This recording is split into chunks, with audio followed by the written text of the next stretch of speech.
How's it going, guys? Slippery Jim here. Welcome back to Sky Vaults. In the last episode, among many other things, I did a reputation grind and got an absolute ton of artifacts. More artifacts than I've had at one time to roll, and was able to add some new ones to the artifact wall. So actually, I only need 2 more artifacts to complete the artifact wall. Is pretty awesome. Then all we need to do is get to level 100 to be able to fight the Herald, which is pretty much the final boss of the mod pack, at least at this point in time. Also, in this episode, what we're going to be doing is some more Botania stuff, and hopefully fighting the Botania boss to be able to get to the final level of maxed out mana spreaders, which should be pretty awesome. The other thing that I want to do with Botania is set up some of the catalysts over here and hopefully get some auto crafting with those, as well as a couple of flowers that I want to get going with ore production and some other stuff. By the way, when it comes to these mana farms, I actually did an experiment between episodes to test how much mana they produce and how quickly. So I was comparing the Endoflame farm over here, which runs on charcoal, with the Entropinium farm, which runs on TNT. And by the way, I changed this down to the 8-second timer, if you're interested. But the results were quite interesting. So the Endoflame farm, in order to fill a single mana pool from empty, it took 11 minutes and 25 seconds. Whereas to fill a mana pool with the Entropinium farm took 2 minutes, 30 seconds. So just way faster and more efficient over here, as long as you can get TNT, which isn't too bad for me actually at the moment. So yeah, that was kind of interesting how that works. Just to update you guys as well on some other stuff that I've done. I was meaning to try to automate the honey and the honeycomb production, so I finally got around to doing that between episodes with modular routers. And yeah, this is actually a modular router here disguised as a fence post, and I've got another one on the other side here. So this one has an activator module, which is right-clicking glass bottles onto the bee so that it collects the honey bottles. And then over here we've got some shears with an activator module which harvests the honeycomb, sends it through to this modular router, which has a vacuum module to suck up that stuff, and then sends it through to the drawer system here. So we've got quite a lot of honeycomb and honey bottles now, and that's all automated, which is amazing. In order to get the bottles, I've just been running the witches in the mob farm, which are easily keeping up with the honey bottle production and then some, which is pretty cool. So yeah, that's a little setup that I got going. And I also set up some automation for the amethyst over here. So underneath each of these 4 budding amethyst blocks, I've actually got a breaker module.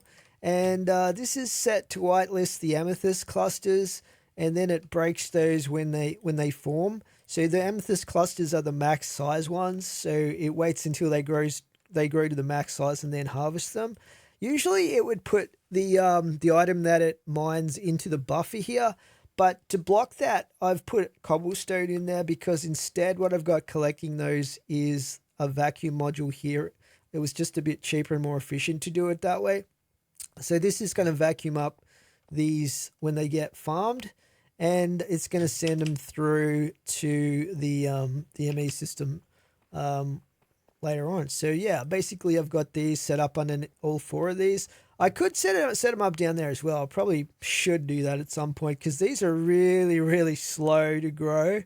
So it does harvest 4 each time, but they take so long to grow that I don't think we're going to get tons of these real quick. But at least it's passively harvesting those for me, I guess. Anyway, what we're going to kick off with first up is we are going to run the Paradox Vault. So in the last episode, I was able to add some more rooms in here for Valara. So we've almost maxed out the amount of rooms. Once we get Wendar maxed out, which I'll probably do in the next episode after this one, then we'll have all of the God transmogs unlocked, which will be great. and we'll be able to add the final rooms for winter, and then it'll pretty much be done. I mean, I'm not going to go from 0 to 25 just for that final one room for each of the gods, trust me. I don't think that's necessary. But yeah, I've got all my backpacks ready to go here, and we've also got the Lucky Goose as well. So we're going to jump on into the Paradox Vault and hopefully get a ton of loot. One thing that I want to actually do today is complete both mine rooms completely. We should have the time to do that, and I'm interested to see how many gems we can get. So let's jump on in and get started on our Paradox Vault.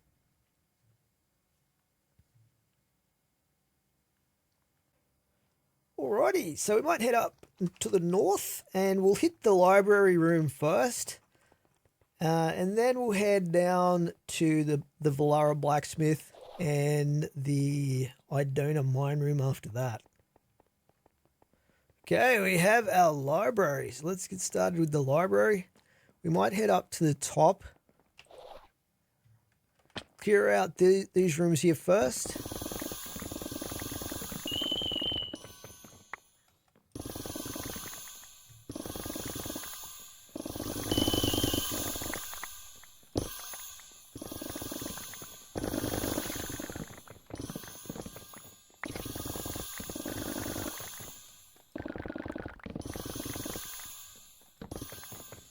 Very nice.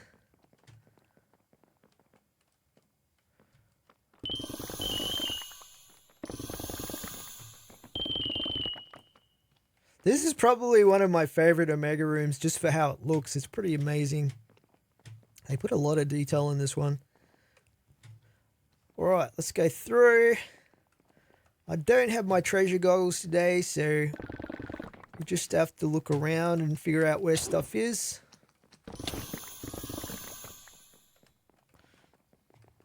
I've got a lot of ability power right now, 195. So pretty much anything gets zapped by the Archon, except for the tank mobs probably.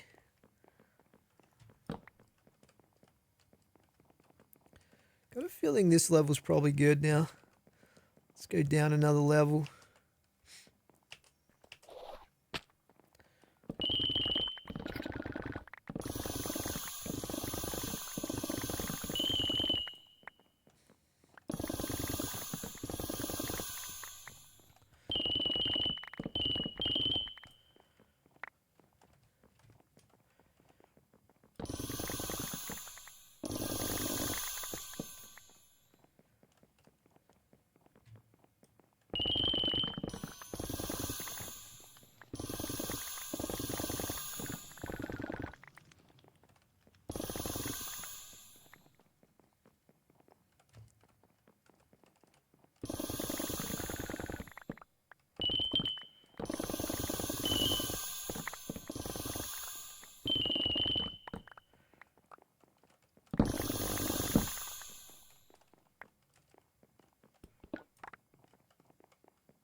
I think that might be just about it for that level as well. Let's keep going down. This is the bottom level now. This is a relatively quick room to loot.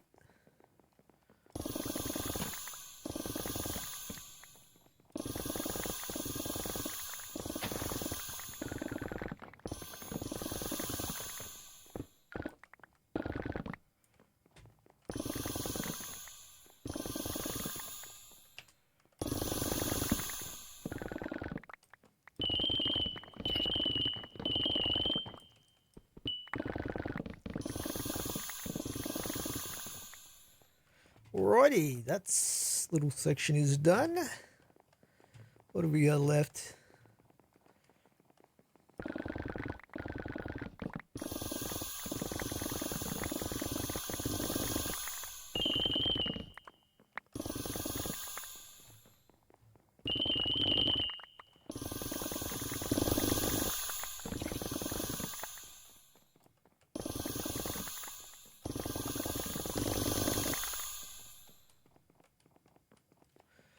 All right, I think that's it for our library room.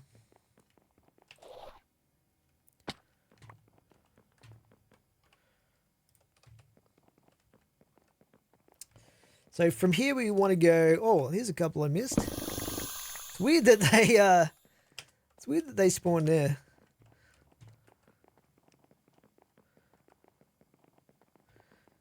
Where's the way out? Here we go. So yeah, here we go east, then we go south 1. Back the way we came a little bit, and then we start going east from here. Should take us all the way to the blacksmith room. Yeah, there's some real juicy POIs in some of those common rooms now, like crazy amounts of wooden chests. Nothing there, that's interesting. I reckon we're going to have a lot of chests downstairs if there's not that many up top here. It's usually how it works.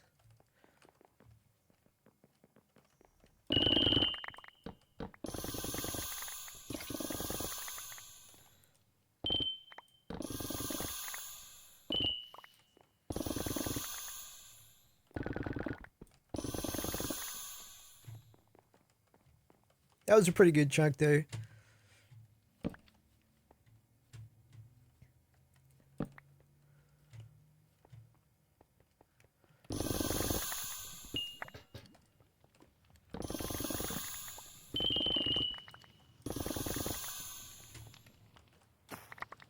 Quick look in there. Well, there's a trinket already.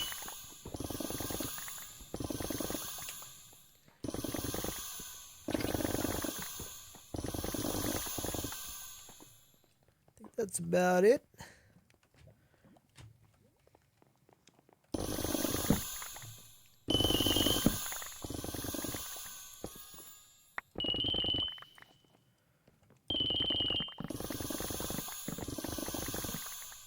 We're probably going to miss a few of the chests that spawn in the moat area, but that's okay. I think we'll survive.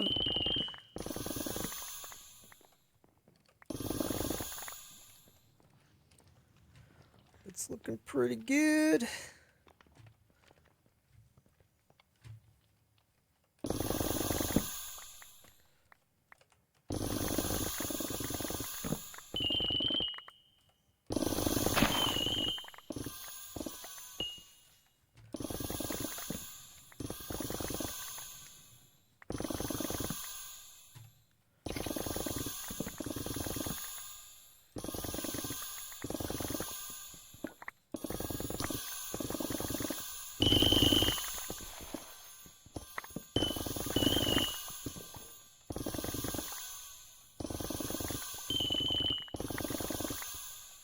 All right, got a good chunk of loot right there as well. So now we've just got the top level to do, and after that we'll head to the mine room for Idona.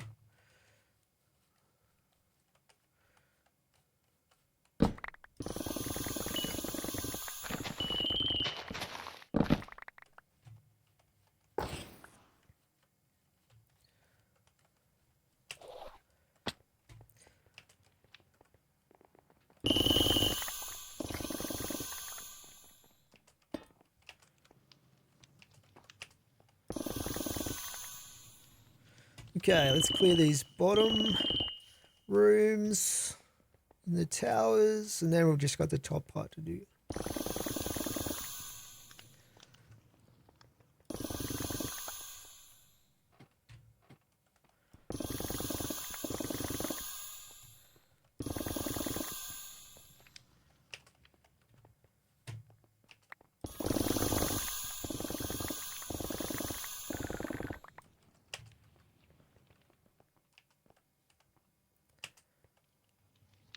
Okay, I think that's about it.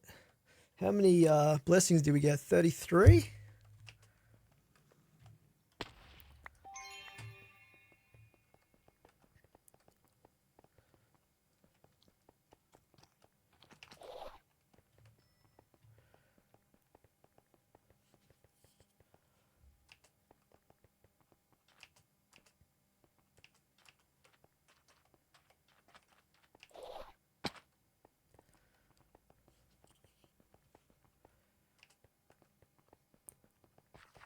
Okay, mine room. Let's go. It's going to be so juicy. The amount of plentiful we've got right now. We've got 12 stacks of plentiful.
Is our bounty done?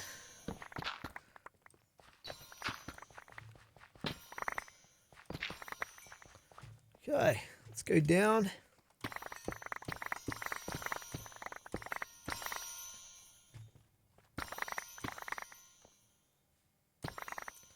Should be enough.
We'll have a look at the floating section just in case there's anything good here that I want to get.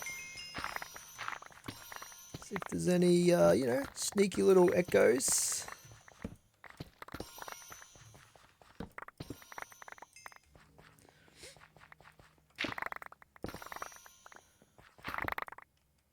Oh, okay. I didn't see anything up there, so we're probably good. Go down to about here.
Okay, down another level. This is the bottom level.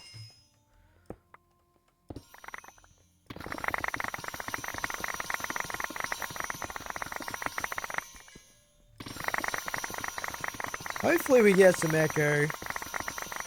I haven't noticed any, but we might have hit a few that I didn't see.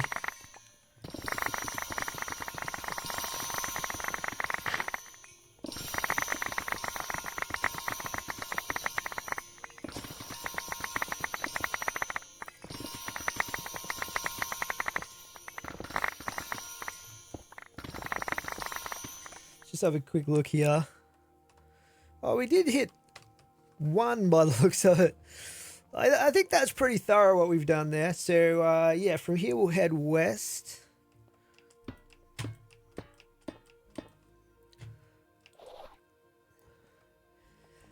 And we want to go down. We might do the Idona Blacksmith as well. So we'll go west until we hit the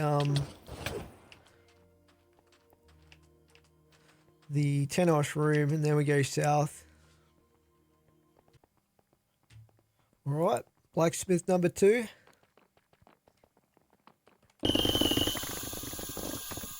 Looking very juicy.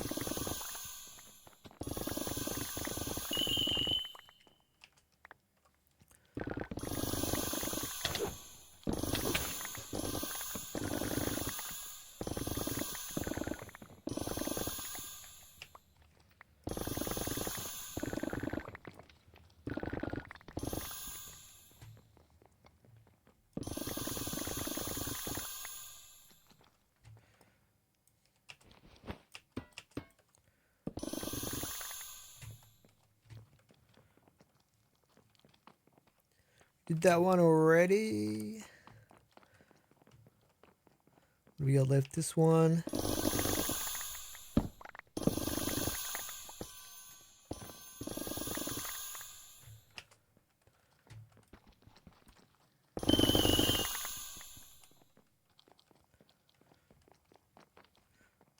So we did all of these. We just got the stairwell area.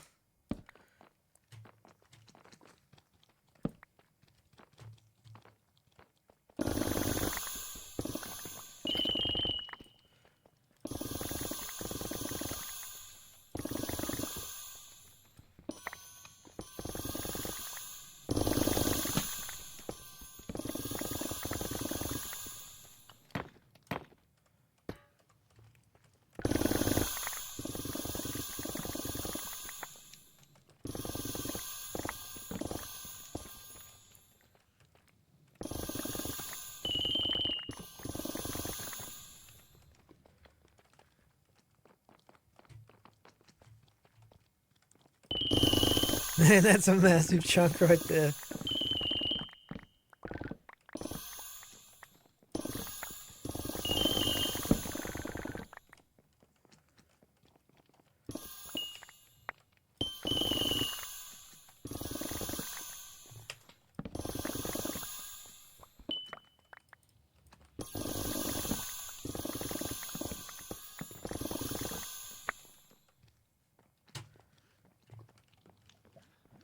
This looks done. Let's go upstairs.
Very nice. Ooh. Damn. Quite a lot in here.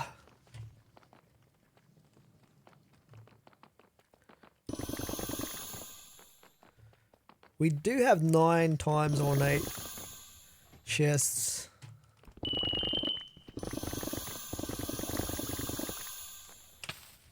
Which is quite a lot.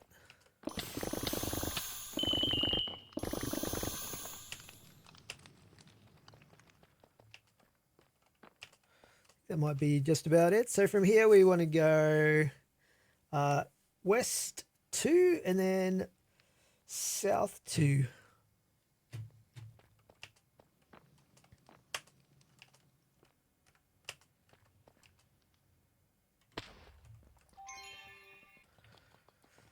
All right, now we just keep going south. We're going to go to the Tenos blacksmith next.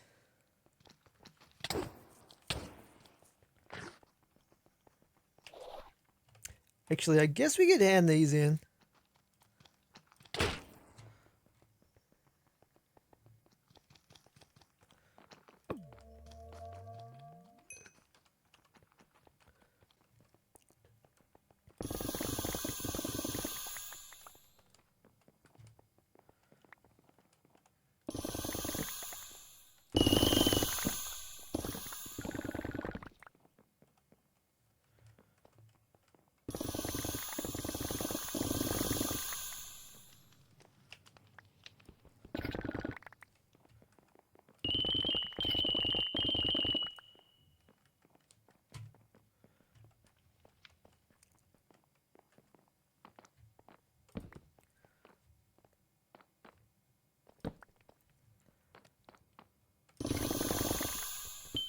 Another trinket.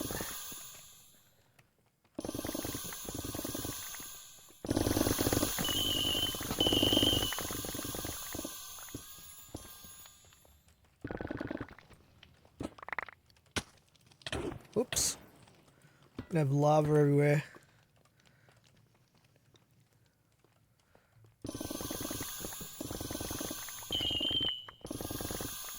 It is actually pretty rare that they're inside that thing. Like very rare, but occasionally you do get 1 or 2 chests in there.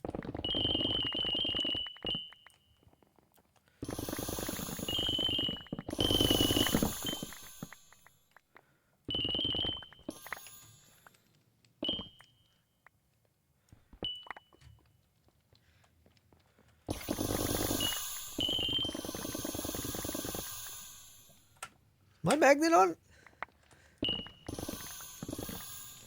I don't know if our bags are full or... I don't think they are. They shouldn't be.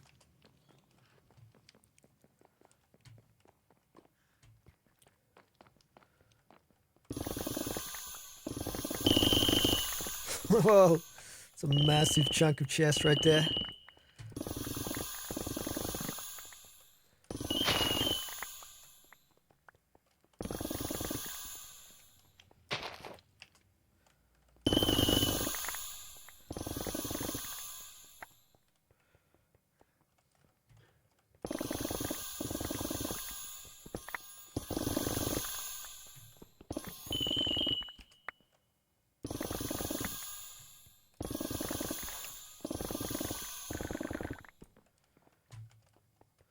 Alright, just top floor.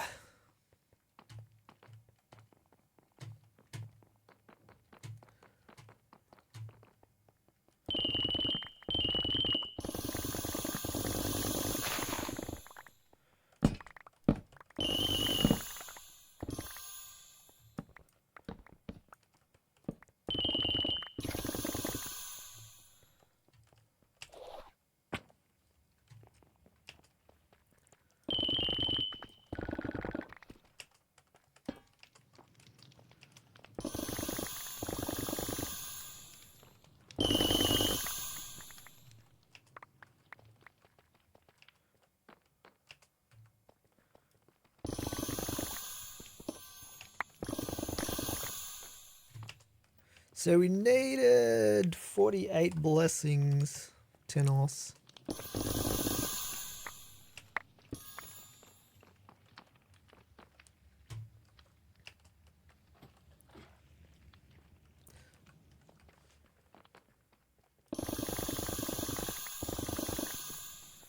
Still got the dragon room we can do.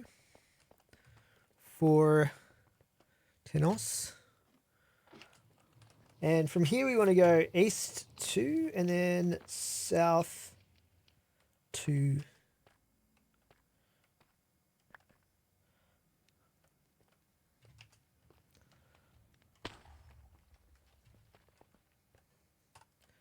And we're only going to need a few blessings from the dragon room.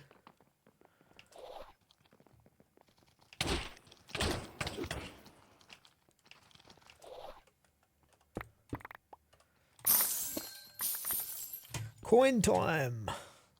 So, what do we got here? We've got 36. We need about another 12 blessings.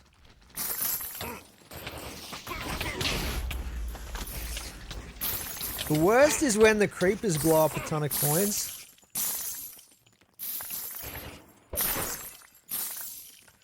See, that's 41.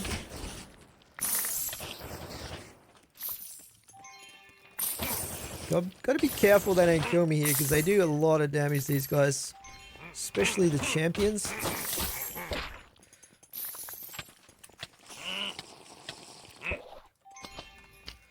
$46.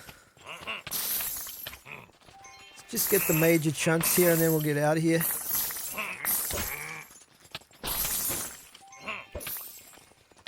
That's 56. That's all we need.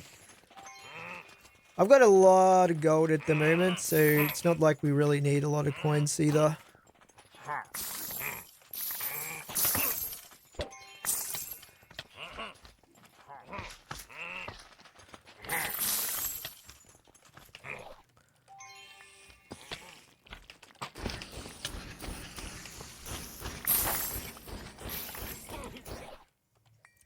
And from here we go west 2 and then north 1.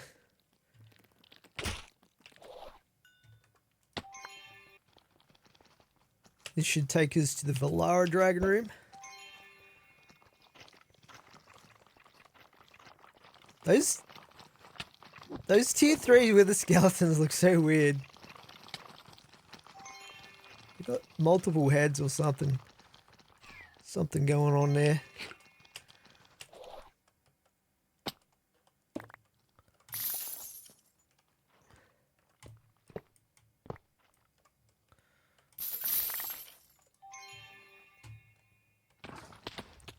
So yeah, we need 41 blessings for Idona. Shouldn't take too long to get to that.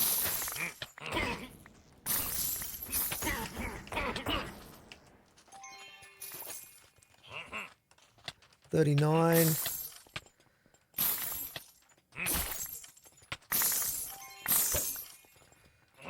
Just grab the major piles. One side benefit is this of these rooms is you do get a lot of champions, so you get a lot of rare drops from those guys if you kill them every now and then. 49. Okay, we're good. Let me just get out of here. So from here we go east 1.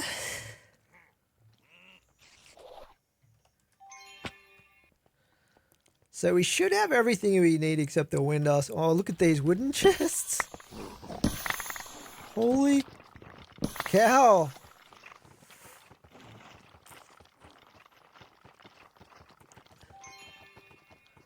Let's get these out.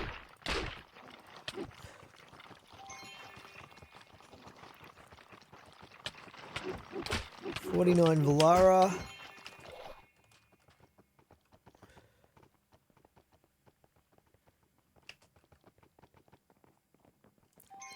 Yeah, if I ever see a super juicy PL, I like that.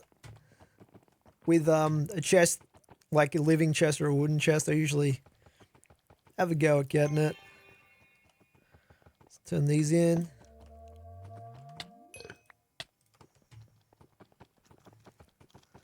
And we've just got the window.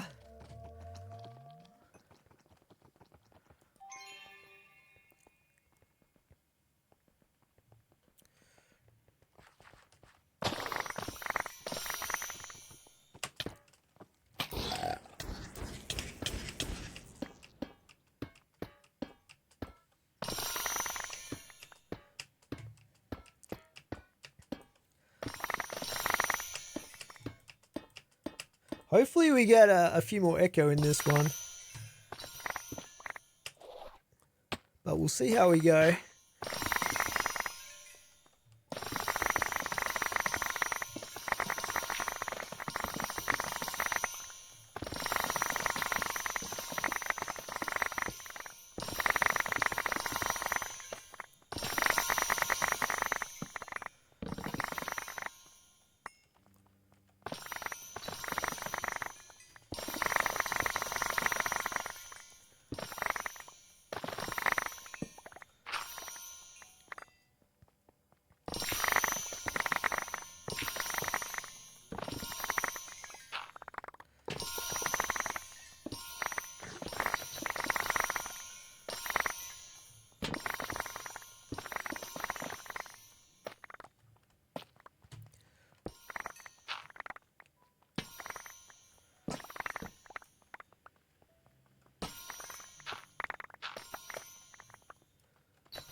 Alrighty, let's go down levels.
Three minutes left. Let's get that spark routine.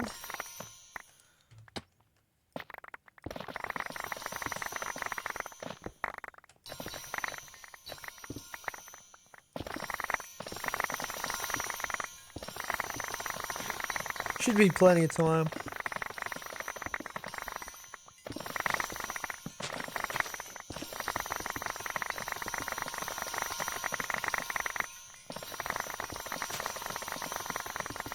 I think I just saw some echo. I don't know if we actually got any gems off it though.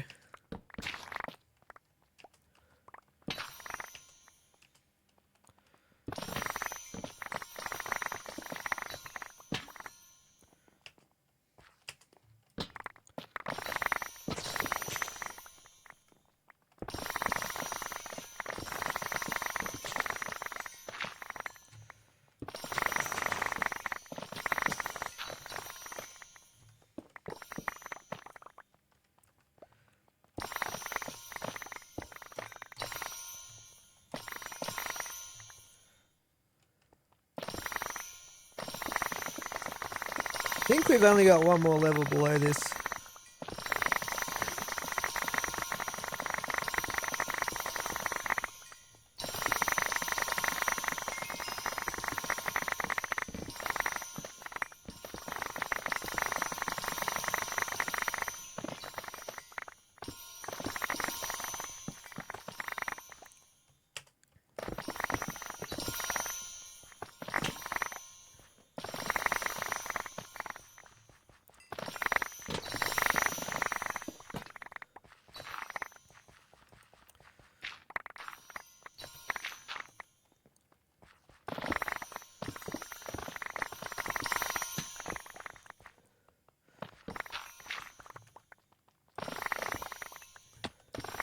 final level.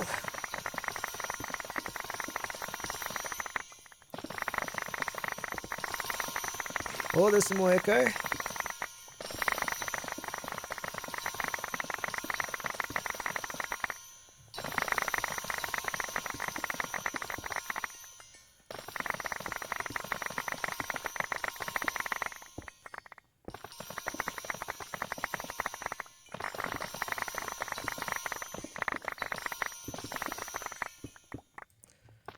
Cool.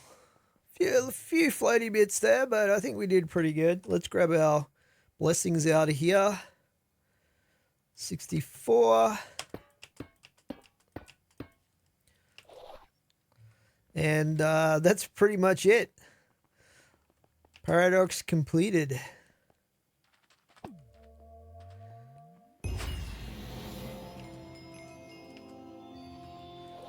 See if we've got enough time to go grab a POI real quick before we get teleported out.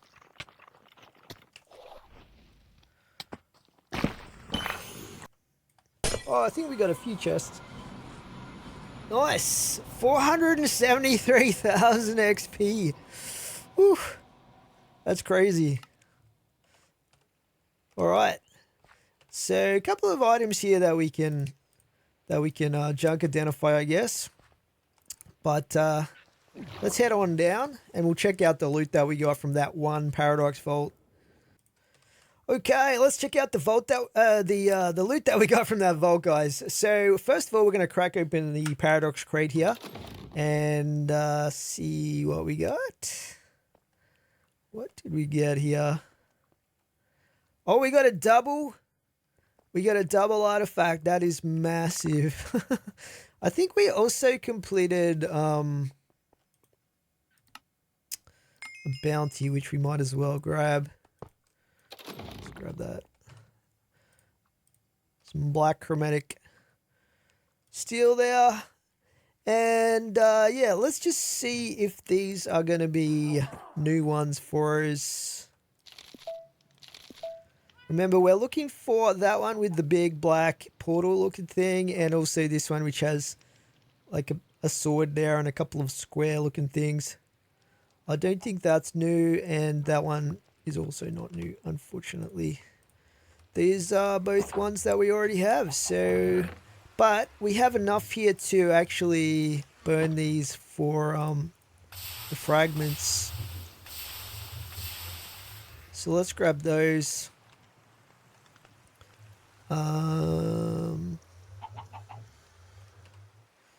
Where did they go?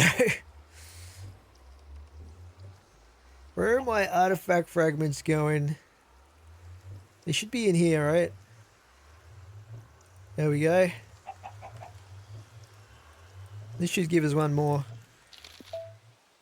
Which is... Oh! Have we got this one? Yeah, we do have this one.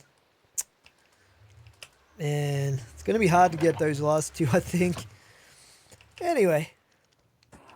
We have artifacts on tap pretty much now every day, so that's pretty cool. Let's check out the rest of the loot. We got 32 Echo Gems, so definitely getting back the 9 that we needed to craft the seal. And then we got 23 bonus ones, which is pretty cool. As far as the rest of the gems go, we got around a bit over 200, around the 200 mark for each of the different player gems here, which is pretty nice. Not too bad at all. So yeah, that's very nice indeed. An absolute ton of focuses.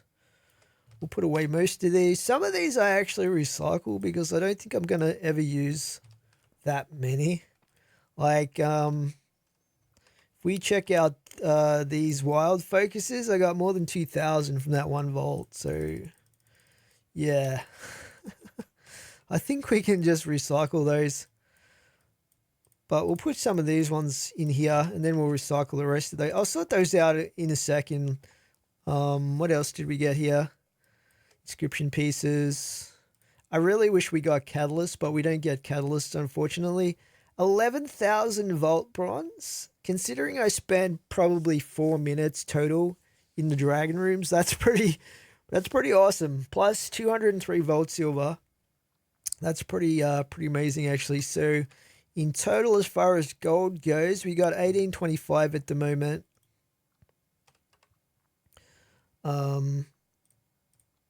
Yeah, we'll see what that is in a second. 33 key pieces as well. 282 vault plating there. Let's just put some of this stuff away. Okay, what else did we get here? We got 5 mod boxes. 200. I worked out I was getting the charcoal because I've actually got smelting on my chest breaker. So when I hit wood, it like turns it into charcoal, which is kind of good actually. I don't mind that. 4 platinum. Straight up platinum. Oh, that must have been from the Paradox chest crate that we got. And yeah, that's pretty much the most notable stuff. We'll just feed that through into the system. So what did we say? 1825 gold there. Obviously, we've got this gold. And we'll send that through there.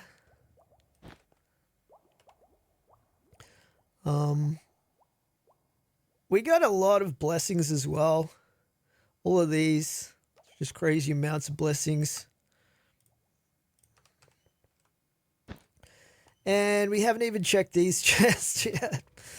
But we'll let that feed on through. That should, let's just empty that out there.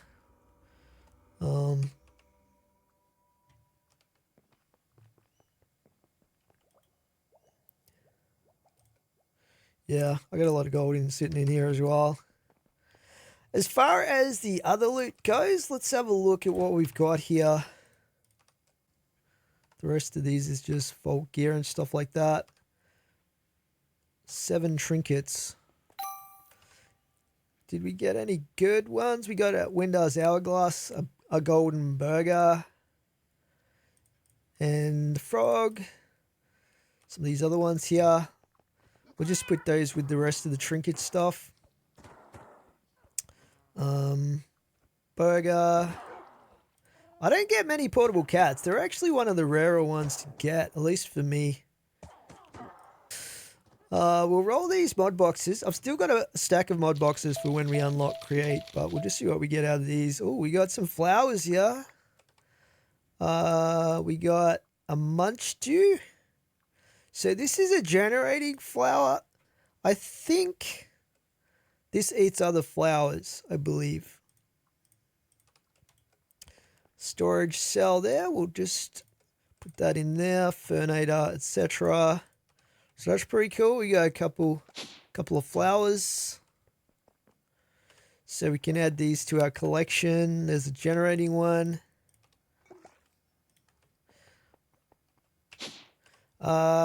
Cool. All right. So we're going to go through, and what I'll do is sort out all of this vault gear and the jewels, and then I'll come back and show you guys if there's anything significantly good in this bunch of stuff here. So I'll see you guys shortly. Okay, welcome back, guys. So I've gone through all my backpacks here and sorted out the jewels as well as the vault gear. And some of the better stuff that I got is in here. So you got quite a few really good jewels. There's a couple here with legendary qualities on them, which is pretty awesome. A really massive mining speed, which was a perfect size 10. And this one with 6.8 copiously plus wood affinity, which is pretty good. And a lot of these are really good as well. I put the rest that couldn't fit in here into the system already.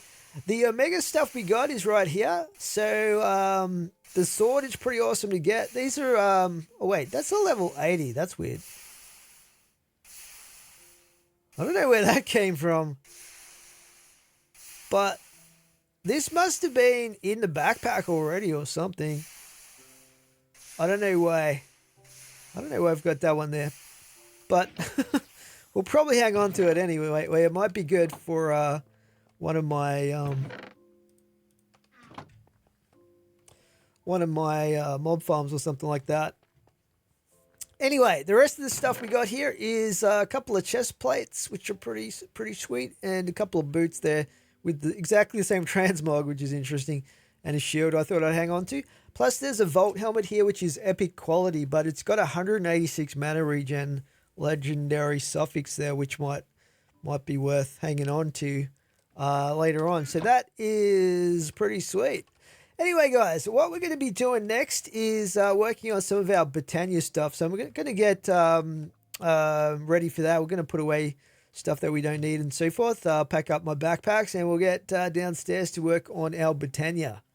Okay, welcome back, guys. So we are going to be working on our Botania, and there's a couple of flowers that I want to make to be able to get some automated ore production going, which would be pretty awesome, and some other stuff as well. So let's just grab our Lexica Botania here. We'll probably need the Wand of the Forest as well. Good old Spudwood there looking after my gear for me. So let's take a look here at our functional flora, and if we go across the page here, I think it was, let's see, metamorphic stone. So Marimorphosis, this flower I believe is to produce the decorative blocks. We actually have one of these that we got in a loot crate, which is pretty cool.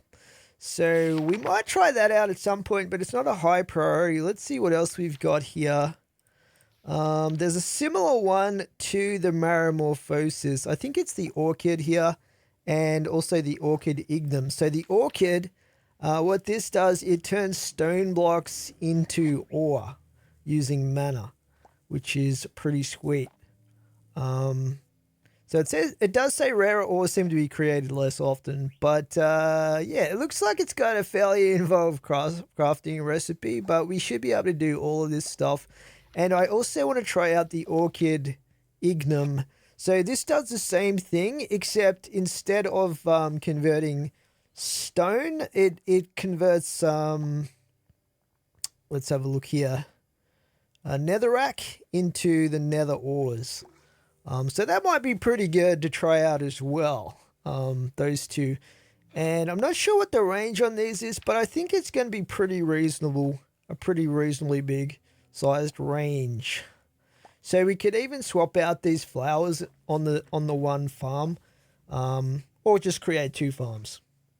And I think this is also stone. So all three of these flowers, the Marimorphosis, Orchid, and the Orchid Ignum was the netherrack, wasn't it? So it's mainly these Marimorphosis and the Orchid that are for the stone. So we will need to create perhaps two systems, one for the stone and one for the netherrack. We'll start off with the stone one, I think. So let's craft ourselves up the Orchid to start with. So what we need for this is 2 grey petals. We need a yellow, a green, a red. We need pixie dust, we need a redstone root, a rune of greed, and a rune of pride, which is kind of interesting. So yeah, quite a lot of stuff there. I guess we'll get the petals first. Yeah, so red, green, yellow, and grey.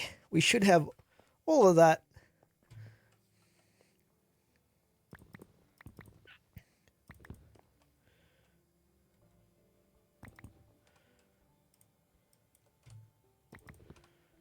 And we'll probably make 2 of each flower. So it was just one of these and then 2 of the grey ones. And then we need the pixie dust and the redstone roots. Let's grab those out of there. And pixie dust and pride and greed runes. Quite a complicated recipe for this one. There we go.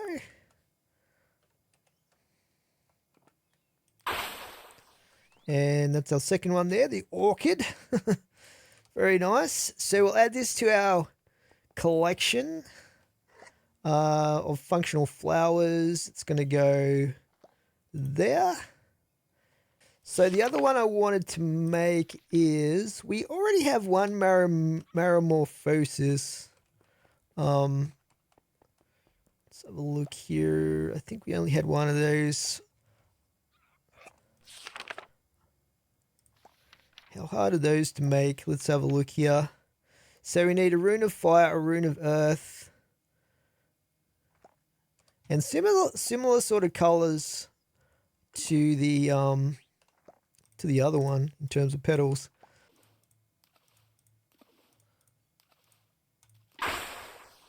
Okay, there's our second Marimorphosis. We'll hang on to that one. And that just leaves our Orchid Ignum. So this one is Greed and Pride. I think we're out of Pride. Let's make some more Pride runes.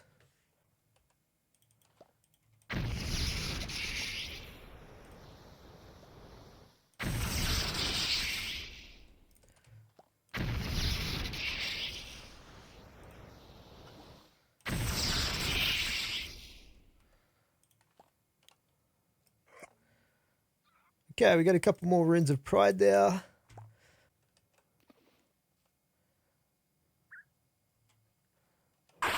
Okay. There is our Orchid Ignum. Very cool indeed. Put that over there. Alrighty, so we have the flowers that we need now. We've got the Orchid Ignum. We've got the orchid itself. And we've got a Marimorphosis. So yeah, these are what we're going to be working with here. And we're going to have to set up some sort of arrangement so that we can automatically generate these ores and different things and harvest them without having to do it manually. So I don't think we're going to need to do a floating setup.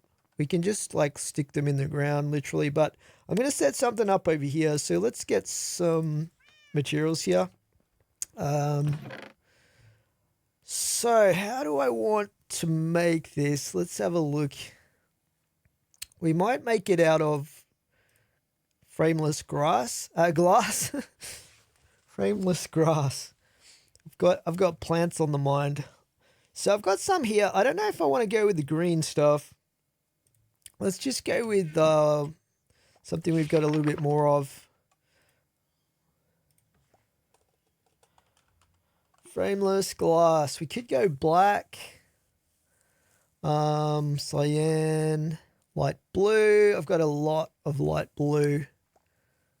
Yeah, we'll just go light blue. Why not? Because we got tons of this stuff. Might as well use it up.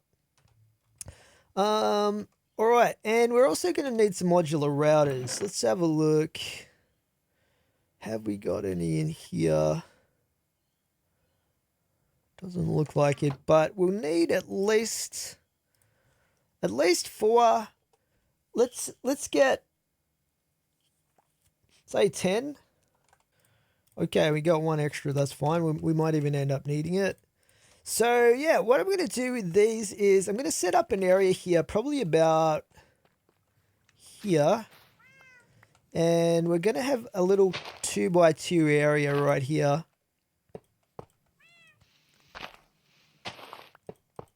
So, and we'll set something up over on this side to mirror that as well. So we'll probably go like this.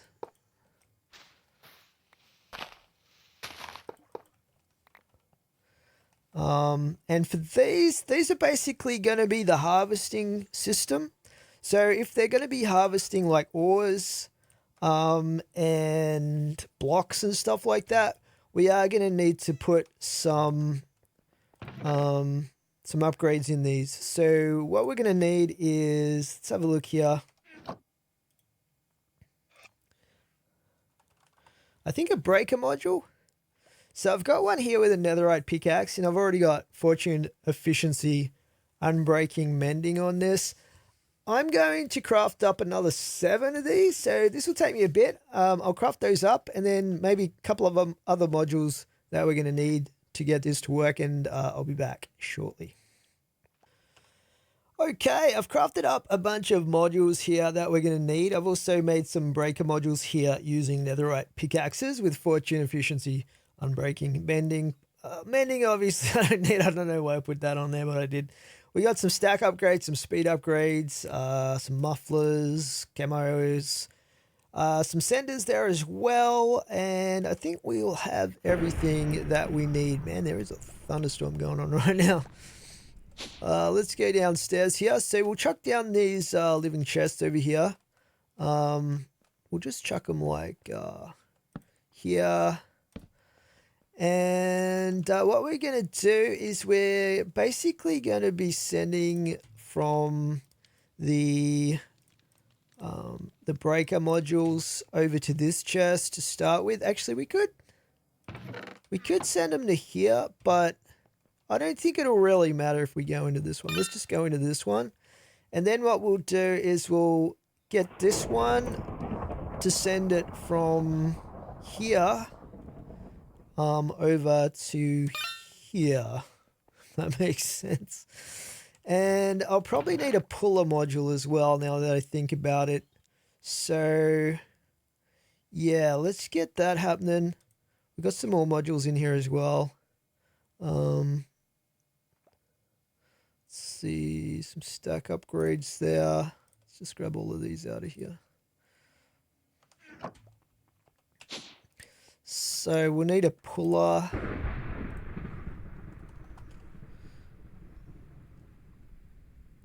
We could actually go with the super cheap one, but just for convenience, we'll make this one. It's not that much more expensive.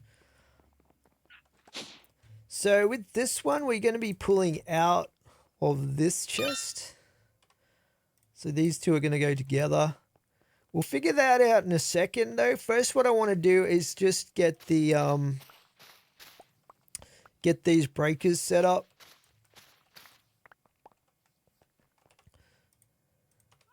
So what we want this to do is to look up.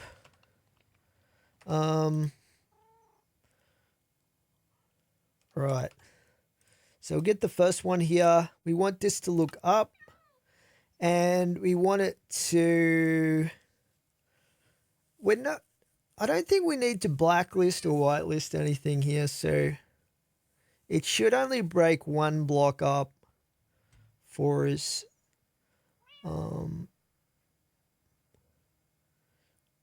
We'll test this out and see how it's going to work later, but as far as the upgrades go, we could certainly put some speed upgrades and stuff like that on this, but I don't know how fast it's really going to need to be honest. We might put a couple of speed upgrades in these. We'll see how we go. But yeah, let's chuck this one in here. And then we'll configure the other ones the same way to look up. Put that one in there.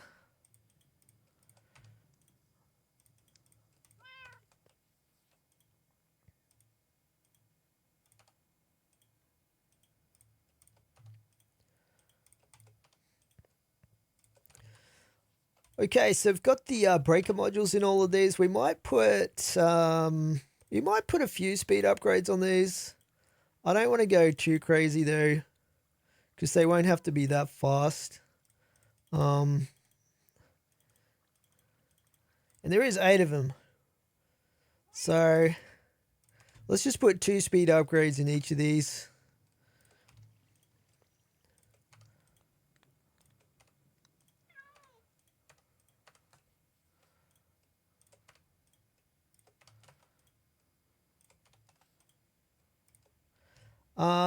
And we'll also put the muffler upgrades.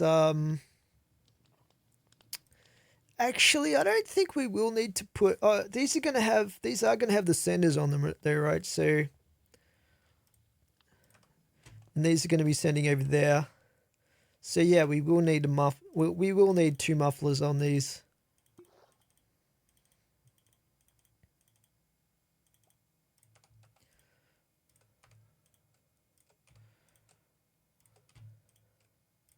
So we don't see things flying through the air all the time.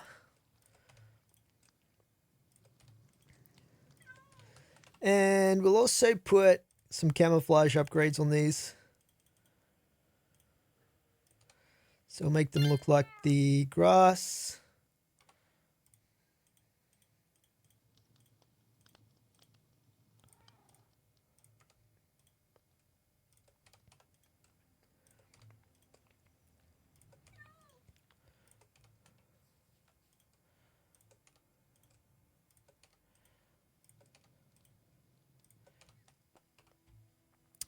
Is there anything else we need? Let's see. We've got the range. We don't need that. I think these will reach all the way across.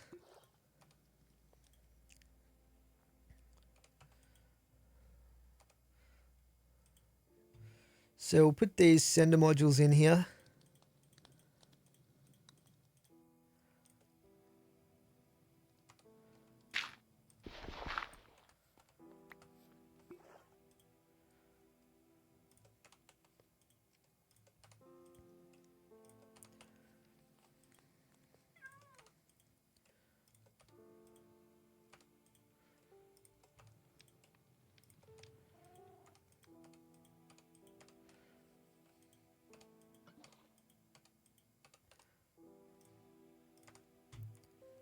Oh, I've put the wrong one in, one of them. 1988 to...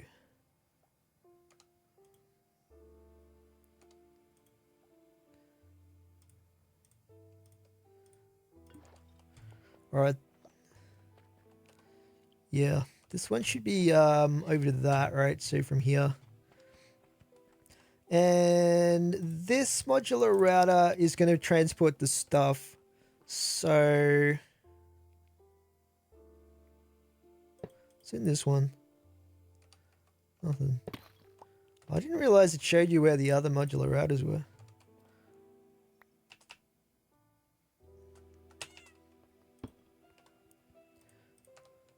It's pretty cool. Pretty cool feature. Anyway, this has something in it, I think. No? It says it's been configured. It's weird. But, yeah, basically we want this to be transporting that stuff over there from here. So we'll probably put this somewhere between these two. Let's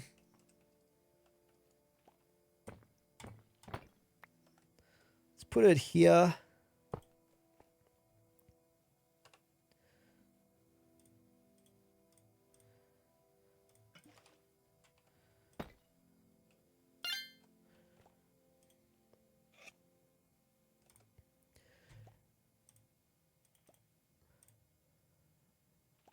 Now, I'm not sure about the range on this. Looks like it's fine. So we need it to pull from there and send to there. Basically what we want. Let's just turn this off for the time being so we can see what's happening. So if I were to put this in here, it should go through to here for us. Beautiful stuff. Okay. Looking good. Maybe we should put some upgrades on this as well. Let's just put some stack upgrades, speed upgrades. I think that's all we'll need.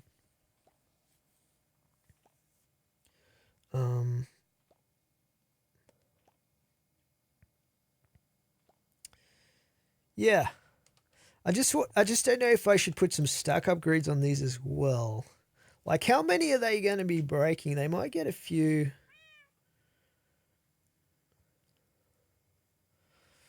Maybe I should put some stack upgrades on these.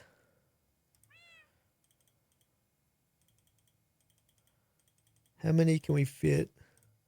We could do 2 on each.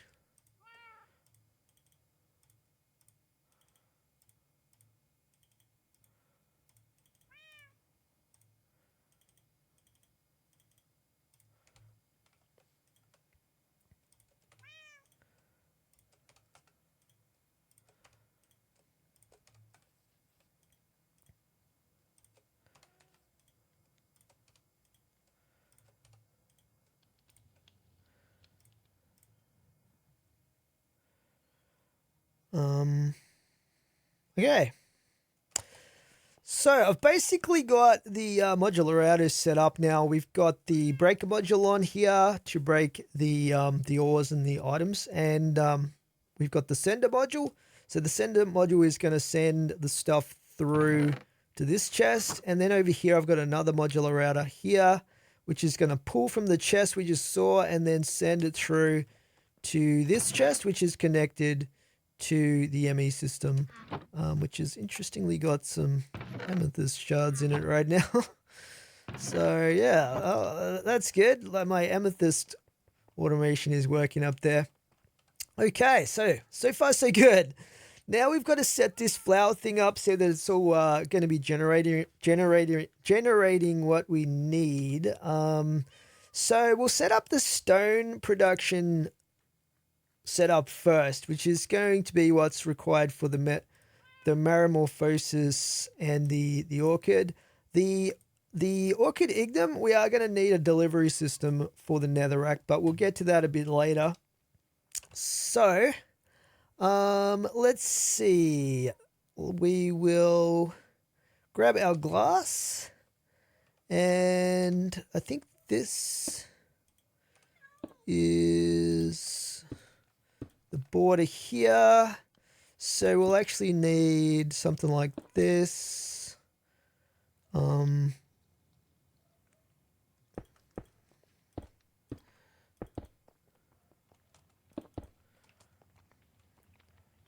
And what we're going to have is some lava in the top.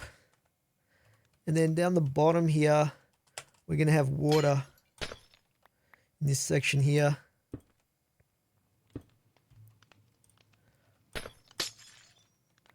So this will generate the stone for us passively.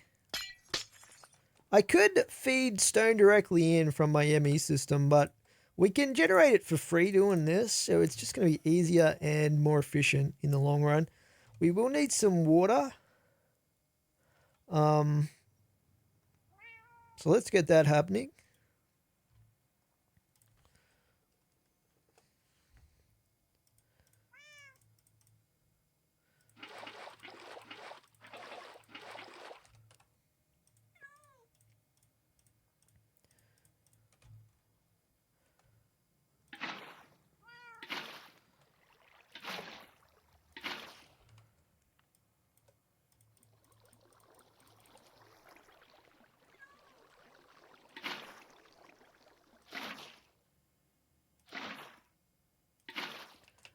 So there's our water.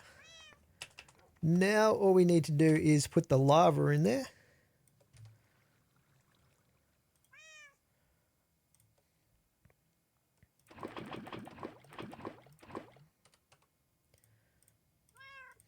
Actually, I don't need that much.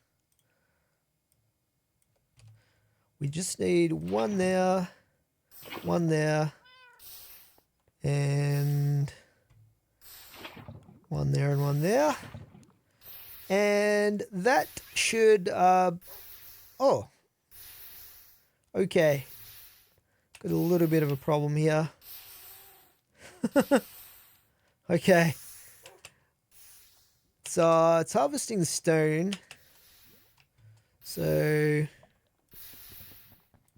not exactly what I wanted. What we need to do is basically blacklist stone on this. Let's grab these out of here.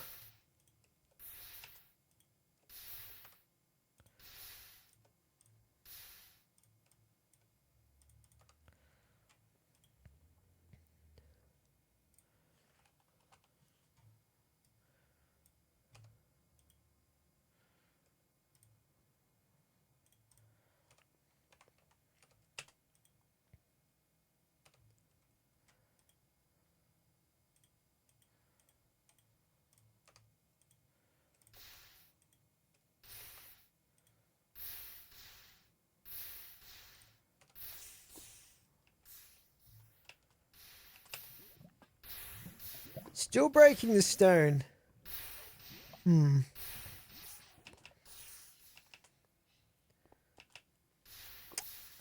think let's grab these out. I think I know what the problem is. Okay. We need to change this to block.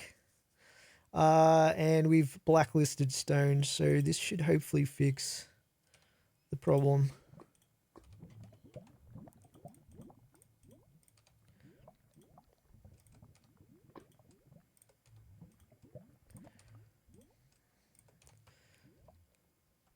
Okay, good stuff. All right. While we're at it, we'll also change these ones over here so that they've got a similar setting on them. These are going to be for the netherrack setup though, so it's a little bit different. We'll just basically change it so that they don't break netherrack.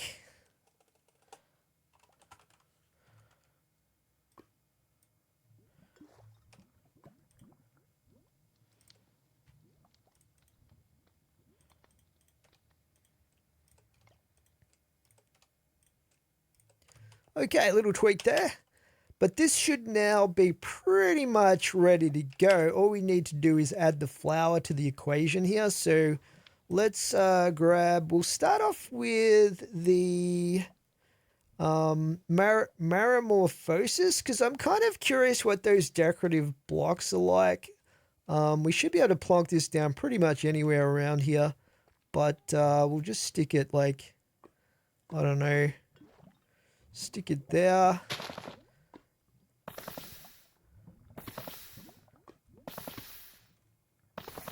Wow, that's actually really fast. So we should be getting a bunch of random Botania decorative blocks here now, which is pretty cool. Oh, there's that talc. So a lot of these decorative blocks you can actually use to change the look of the petal apothecary and stuff like that, which is pretty awesome. I guess we'll generate a few of these. Looks like the talc is the most common one. Fuchsite. How many do we need here? 5 to make one of these. So let's get it. Let's get a good 10 of each, I guess. But this is actually way faster than I thought it would be. It might be just for this particular flower, because I've got a feeling that the orchid is going to take longer, but I don't know. We'll try it out. Now we got more than a stack of the talc already. That's amazing stuff. I don't know where this cobblestone came from. Grab that out of there.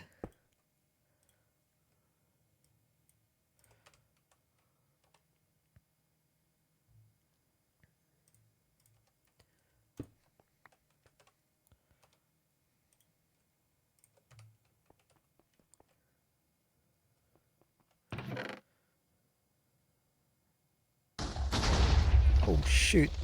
That scared me. So we're getting some cobbled stuff here as well. That's interesting. These must have cobble variants or something.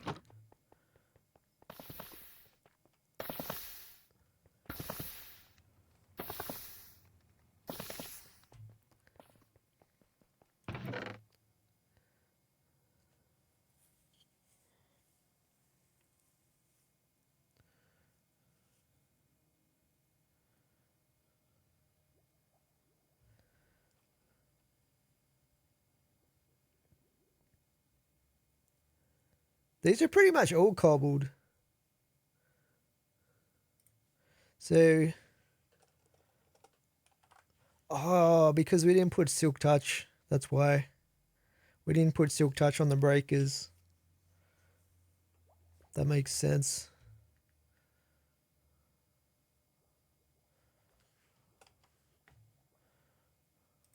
But we should be able to cook this stuff up to get the regular.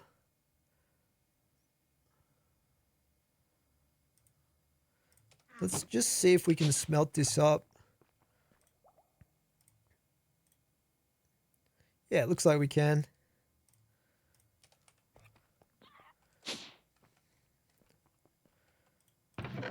Nice. So we got some decorative blocks going here from Botania, which is awesome.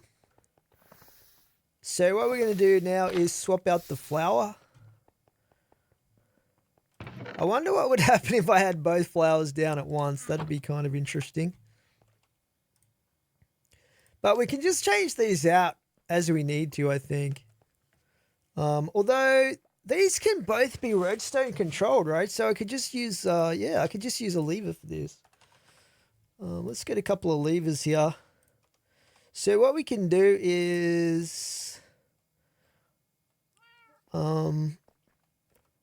have this flower here. Put our lever next to it. That should turn it off.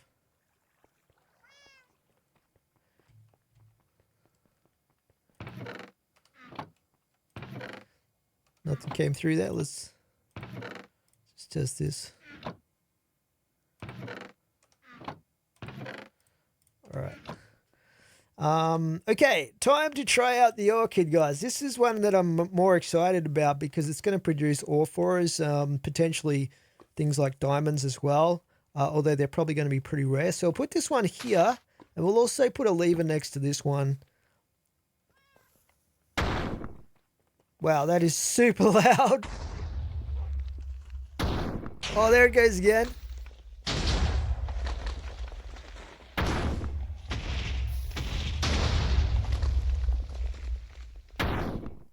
It's just generating more mana. So this looks like it takes a good chunk of mana.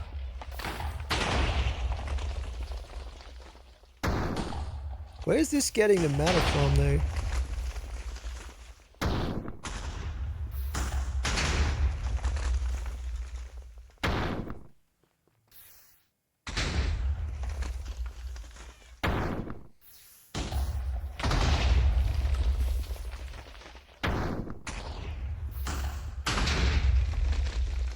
Okay, that's quite noisy, but we're getting some iron, we're getting some copper, got some emeralds there. Okay, welcome back, guys. So I checked out how much ore and other items we get from the orchid here over a 10-minute period, and this is what we ended up with here. So yeah, 3 diamonds, not that many, I guess. 10 emeralds. We got quite a bit of coal there, though. 3 stacks of coal, some lapis, nearly a stack of iron, which is pretty nice. Some copper there, a little bit of gold, and some redstone. So that's only 10 minutes too, which is not too bad at all. So pretty sweet. And it is working like an absolute charm. We can switch between the Marimorphosis with a flick of the lever here. Or we could go over to the orchid to produce the ores, which is very nice indeed. I might end up putting some bergamotes around this as well, because the orchid is really, really noisy when it converts the stone into ore. It does use a reasonable amount of mana, but nothing too crazy. Like, I didn't burn through that much TNT. Great. So we've got this set up. This is working really nicely for these 2 flowers here that generate stuff from stone. Now we're going to have to set up something slightly different for the other flower, the orchid ignum, since this is going to be needing the netherrack. And the netherrack we can't generate the same way, obviously. So, yeah, we will need some more modular routers to feed in the actual netherrack. So we might put those, like, doesn't really matter which side we put these on. We'll just stick them on the sides here, I guess. And I am going to need 4 of these. So let's grab a couple more. Okay, guys, so what I've done here is we've got our modular routers on these 4 squares down here, and we've got the breaker module on there, which has netherrack blacklisted, and we also have our pickaxes in there with fortune, efficiency, etc. Facing up. We also have the sender modules, so that's going to send anything that it breaks over to this chest, which is then going to get sent by this modular router to this chest, which is then going to get sent into the ME system. Now up here, these 4 blocks are our modular routers as well, but these ones have puller modules on them, and they're going to be pulling netherrack into their buffer from this chest over here, which is exporting netherrack from the ME system. So it's always going to have a supply in there. I think I've got quite a lot of netherrack. Let's just double check on that. Yeah, 27,000 netherrack should be enough for quite a while. So yeah, basically all we got to do now is we've got to put the placer modules in here. And then these are going to start placing the netherrack down for us. Like so. Beautiful. So what's going to happen is once I put the flower down, the orchid ignum, it's going to start converting these into nether ores. And then when they change from netherrack, they're no longer going to be blacklisted by the breakers. So the breakers are going to break these and send them through to the ME system. That is the plan. Anyway, so we might grab another lever so we can turn the flower on and off. It's quite convenient to be able to do that. And let's do that. We'll grab our flower and we'll place it down. Let's see. Where can I put it? Doesn't really matter where I guess we'll put it here. Actually, let's put it there, and we'll put the lever next to it there. So that should be on right now. Now, is it converting? Hopefully this is connected. Yep. It should be converting this for us. I don't know how fast this one is.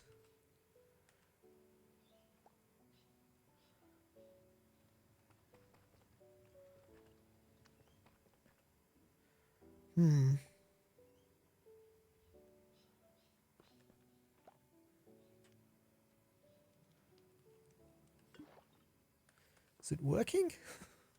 Or does it have to be closer? It worries me that it's got a red, it's red on the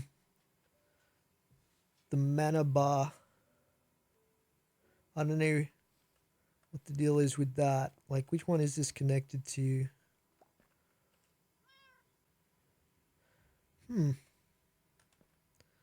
What have I done wrong here? Citrary blah blah blah, which creates nether ores in netherrack instead. The flower must be in the nether dimension to work. Ah, okay. Well, that's not very convenient. I wish I'd seen that earlier. I really should read the instruction manual a bit closer in future. Dang it. We can move this over to the nether though, easy enough. But the trouble is then I'd have to set up a mana setup over there. I don't know if that's going to be worth it, guys. Like, what are the nether ores anyway? Let's take a look at this. If we go nether, we're basically going to get quartz, which is kind of useful, although I can just buy that from the villagers. Gold, which we can get a number of different ways already. That's pretty much it. I don't think it's going to be worth it. So, yeah. All right. Well, we'll scrap this. We'll scrap the project here with the Orchid Ignum.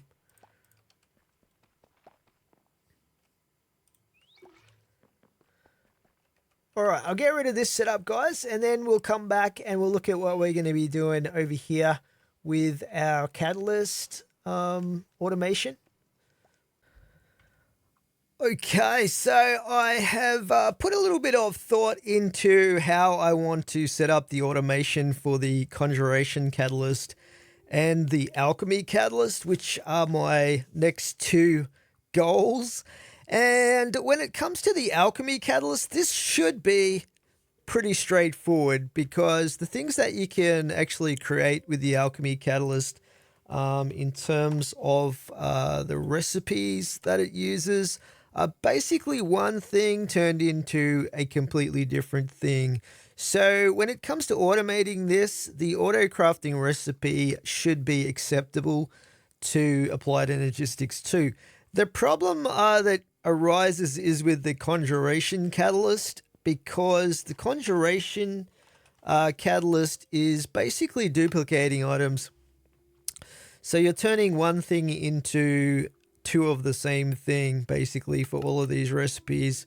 And the issue with that is Applied Energistics 2 Autocrafting will not accept a recipe which is using the product as the in the recipe, if that makes sense. So it's not going to actually work with autocrafting any of these different recipes, which is unfortunate because the stuff you can duplicate with the Conjuration Catalyst are actually, at least at this stage, far more useful to me than most of the things that you can create with the Alchemy Catalyst. So I don't know, some of you guys might remember back when I tried to automate the azaleas. So I did set up some recipes in here for these azaleas, but I had to kind of fool the system because what I did was I changed the recipe manually so that when I go to craft flowering azaleas, I actually have to click on the regular azalea pattern for it to produce the flowering azaleas. And even then, even if I crafted those up using this auto crafting, it would still get stuck because it wouldn't be getting back the item that it expects to get back. So it would kind of hang until I cancel the craft manually. So what that means for our Conjuration Catalyst automation is I'm probably not going to be able to completely automate this with AE2 just because of the way it works. So instead, I'm going to semi-automate this, and then I'm going to try to fully automate the Alchemy Catalyst. Hopefully that makes sense, guys. So I'll show you guys what I have come up with as a bit of a solution here, at least to semi-automate the setup here. So again, I'm going to have a sub-network down here with its own ME controller setup, and I'll show you guys what this looks like from underneath. So basically what I'm going to set up here is a whole bunch of import buses. These are going to be connected to storage drawers, and these are going to be toggleable for on and off as well with the toggle bus attached to each one of these storage drawers. And these are going to be connected to the ME controller over here. But ultimately, we're going to connect this to our setup for the Conjuration Catalyst. So let's get that sorted right now. And we're going to put this here. So that's our Conjuration Catalyst. Now, for this to work, as you'll know from watching me use this before, we are going to need to place a mana pool on top of this. I don't know if I have any spare mana pools. Let's just check in the system here. We've got one there. Let's just craft another one up, because we'll need one for the Alchemy Catalyst as well. We'll plonk that on top. Now, this just needs to fill up with mana, so we will need to grab a spark, and we'll need a... well, we don't really need, but I think a dominant augment is the way to go with this, just to make sure this pool gets priority. So we'll put the spark on top of this, augment that, and as you can see, it's basically filling up in a matter of seconds. So good to have these mana batteries set up. Awesome. Okay, you're going to hear a loud explosion in a second when this turns off. Anyway, so yeah, this is our Conjuration Catalyst setup right here. So what we need to do to try to automate this, or semi-automate it in this case, is we are going to need something that is going to automatically be dropping the recipe items into this to duplicate them. And I was looking at the Lexica Botania, and there's actually an item in here that is super cheap to craft called an open crate. And this actually drops items into, well, it drops items out the bottom, basically. So it's a crate with a hole in the bottom, if you like.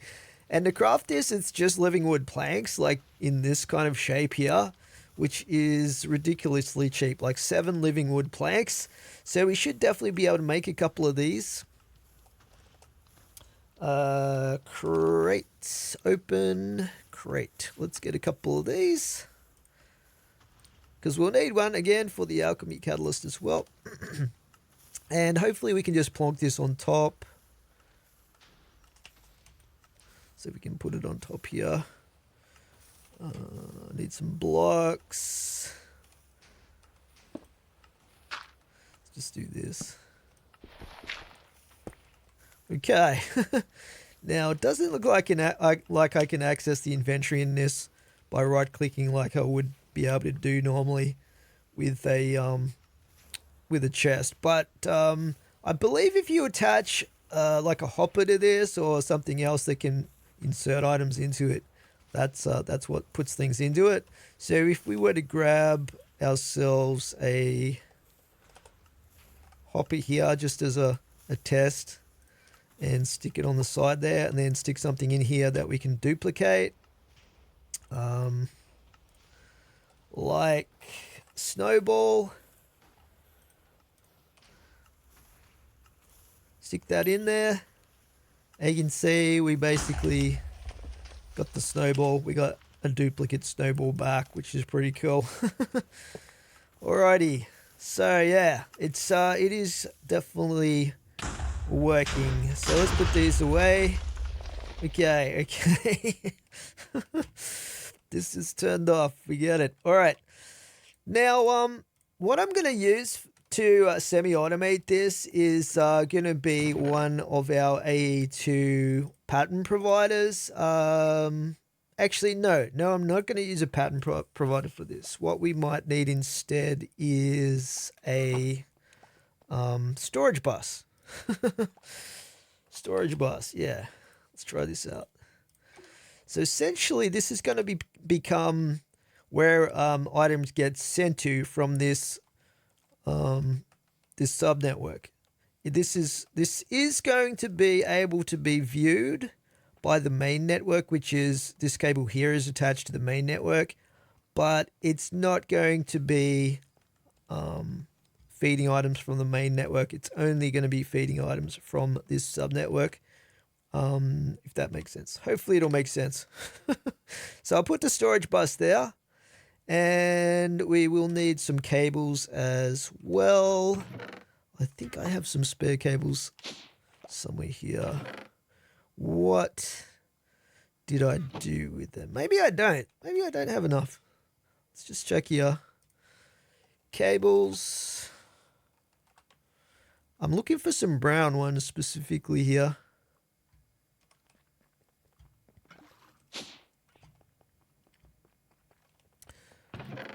Yeah, looks like I'm going to need to get some more going. So yeah, we'll get some more brown smart cables happening here.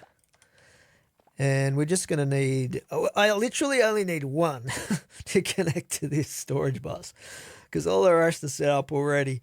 So yeah, these are all import buses. These and this is a storage bus, is essentially how this is going to work. Now I am going to need a bunch of levers. So what these are going to do is allow me to activate the toggle bus, which is below here.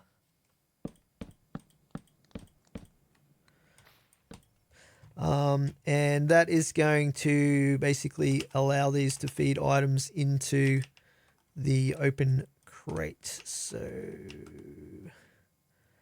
I think that is open right now.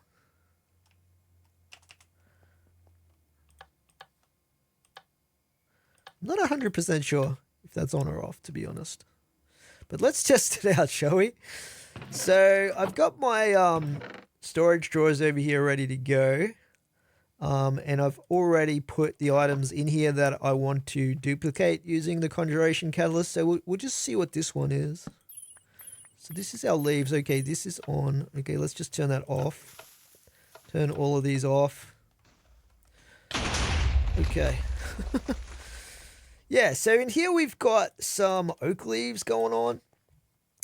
And you could already sort of probably see that working. But essentially what I want to have happen is I want this to be viewed by the main system. So for that, we will need a draw controller, which I have here. Oops. Let's get rid of that. And we'll need a storage bus for this as well. I should have... I get storage buses all the time from mod boxes, so I should have quite a few of these. Let's attach that there. Okay, and... Alright, so yeah, basically we want this priority to be plus 100. Groovy. Okay, so now hopefully we can see these oak leaves in the main ME system here. Let's just have a look here. Oak leaves, there they are right there. Now, is this still going to work? Let's test it out. Turn this on. Okay, it is working. And then we need a collection system as well, but we'll worry about that a little bit later. So yeah, there we go. We got more oak leaves. And yeah, beautiful. So it is going to be a manual process in that I have to come here and flick the lever. But at least I don't have to feed things into this and like carry them in my inventory and stuff like that. And they will be stored in this area permanently, but usable from my main ME system, if that makes sense. So let's set up the rest of the drawers here. These drawers, by the way, should all be connected via a network of frame trim underneath here. Right here. For some reason, the frame trim doesn't actually replicate the look of grass. It looks like dirt instead. So I've kind of had to disguise it with some moss carpet there, but it runs underneath here. So, and then I put this is a frame trim right here as well. But yeah, anyway, let's get the rest of these frame drawers down here. Where did I put them? Over here. Let's grab these. I'm not sure what's in these. Okay, welcome back, guys. So I've set up all of the storage drawers here. The leaves are on this side. We got the azalea leaves over here, and then the other items that may or may not be useful for me to duplicate. So, I mean, coal I can get a bunch of different ways pretty easily, like with my mob farm and stuff like that. Soul sand is one that I don't have an easy way to get, so that's going to be really good. Then we've got nether quartz, glowstone. Glowstone I can get a whole bunch of different ways as well from like farming, from my mob farm as well and stuff like that. That's why I've got so much of it. And netherrack, which I usually have to get manually, but for some reason I've got tons of it anyway, so I think that's from the raw vaults. But yeah, the leaves are the big one for me right now, so that's great. Now we do need a collection method here, and I could set up a separate modular router for this. Have I got I do have a spare one here. It might actually be more efficient for me to use this one that I've already got set up. So we just have to change the way this looks. So we'll make this, we'll probably set it up over here somewhere. I think the vacuum module that I'm going to use has a max range of 12. So it would be great if I could get it 2, 3, 4, 5, 6, 7, 8, 9. To pick up items from here, which is where I'm going to have the alchemy catalyst, and here. So we might set it up like somewhere in between. probably about here would be a good spot. Yeah, I think this block right here. So we'll chuck it down here, and we'll disguise it as a grass block.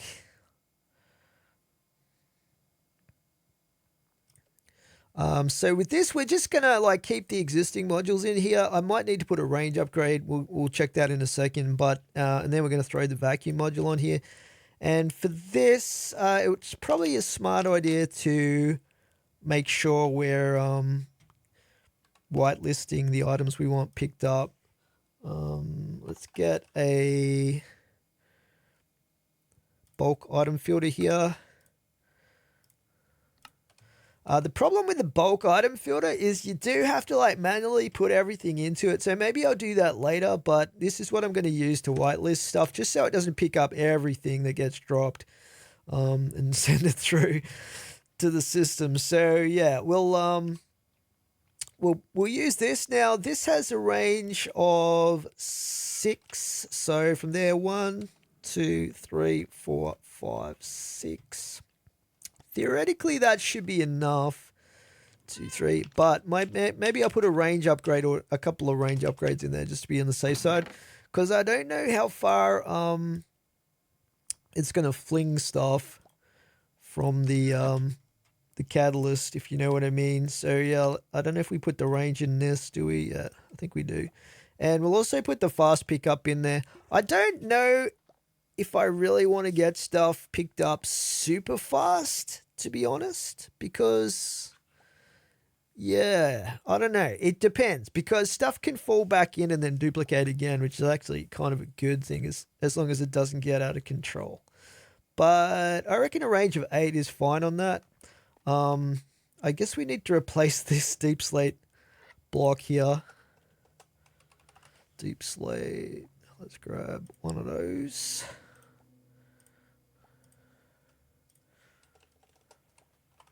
Grab a bit of spare dirt there too, in case I need that.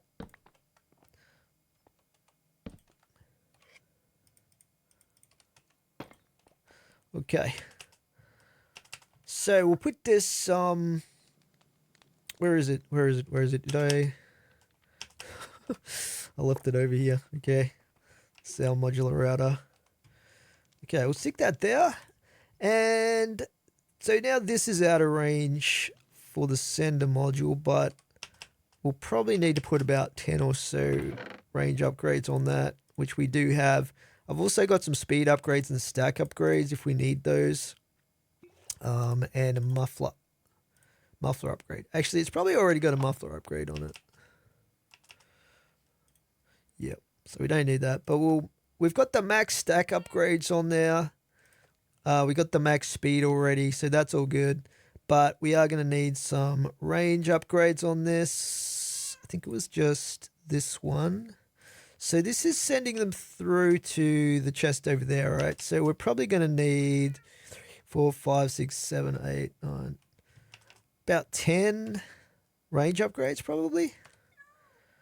See how we go. Let's chuck 9 in there. Range up. See if that's going to be enough. Okay, it is. So what I do then is keep taking one out until it's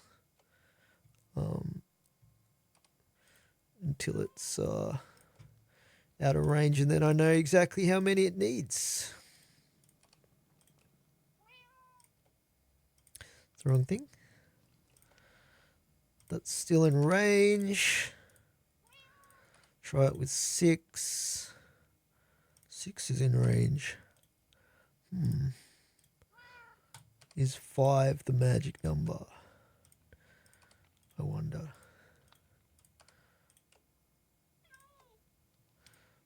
Okay, interesting. Let's go down to 2. 2 is in range. What the hell? Did it only need 1 that whole time? That's so weird. And then if we put it in like this, out of range. Okay.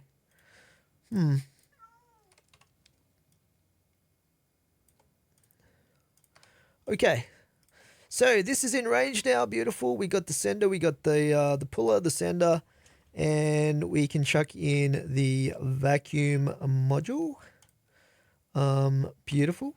So at the moment it's going to suck up everything in there, but like I said, I'll put a filter in there later so it only picks up this kind of stuff.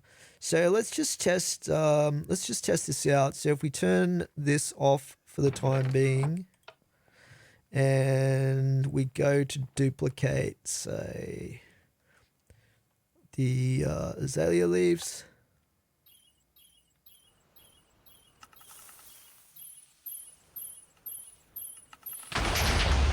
Turn that off. There they are. Beautiful. And if we leave this open, they should feed directly back into the same storage drawer after they've cycled through. So let's test this out. So 581 at the moment. Turning it on again.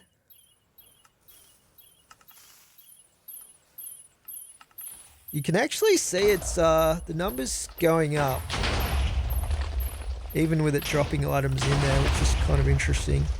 Then if we turn it up, it's at 605.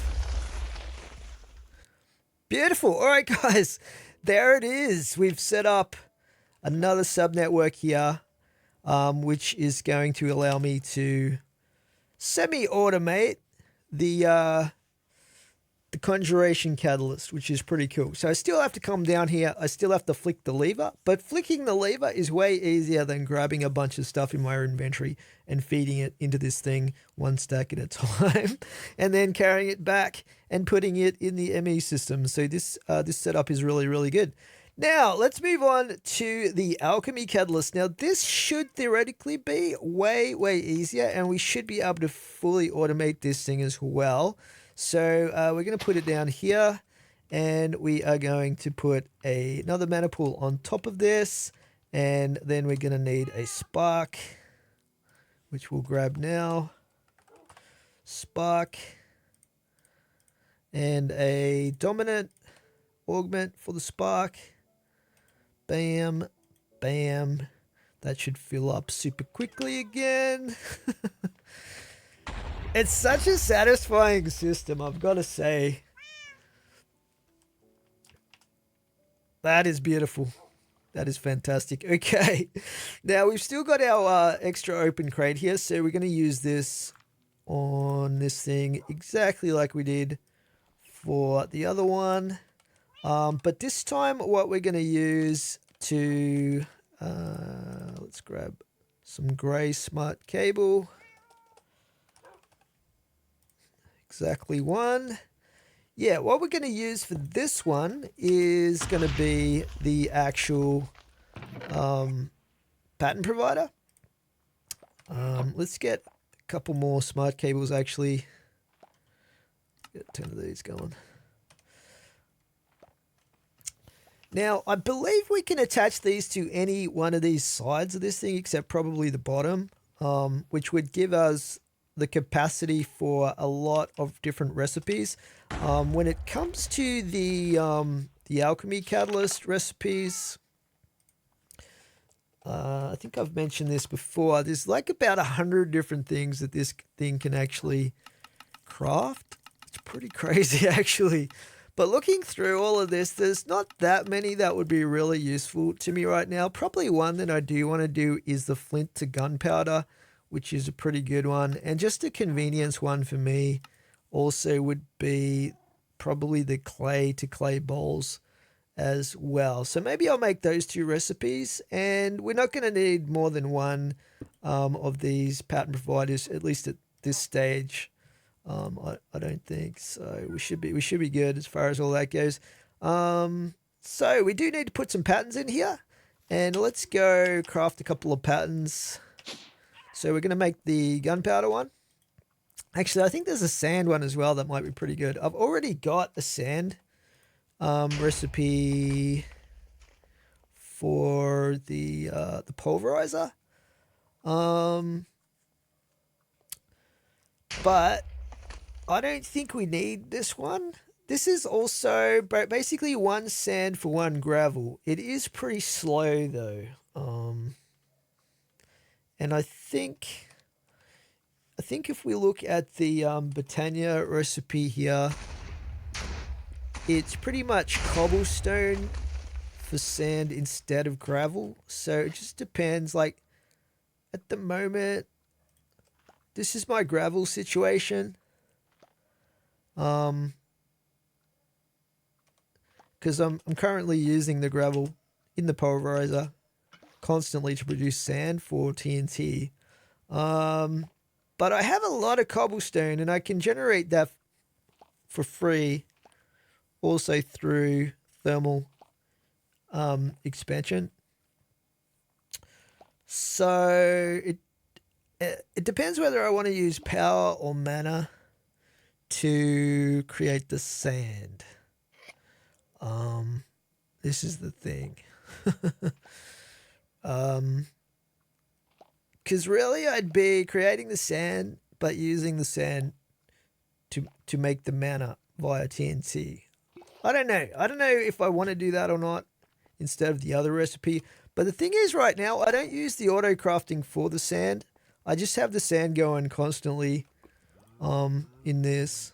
Both this is a byproduct and that's cobblestone as well.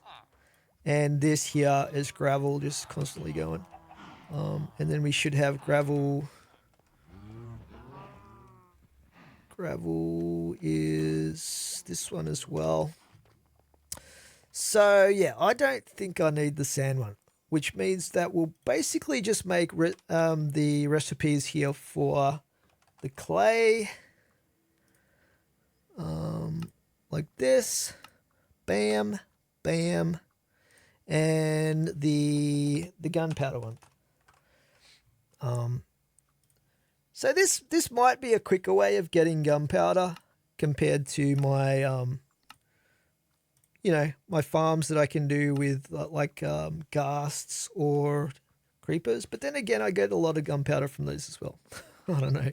This is why I say like the Conjuration catalyst is actually more useful than the Alchemy catalyst that we're working on right now. But anyway, so let's tuck these recipes in here. So now we have these patterns, which is great. And all we should need to do, like this is going to be like the most simple setup ever, apart from laying all the cables and hiding them. So all we need to do now is go in here and go, give me this TNT. I'll get 1,000 TNT. Start. And then hopefully we start seeing this going up here.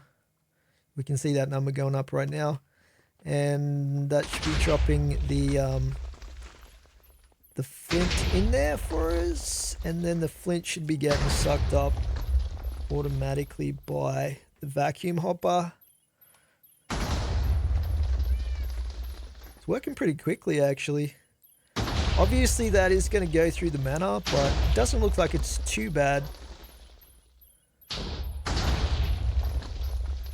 This keeps turning on and off again because it's just a small amount of mana. I wish I could come up with a better way to like use this mana first and then fill that up later. But anyway, it is what it is. See, there we go. That's 1,000 gunpowder just like that. That's crazy good.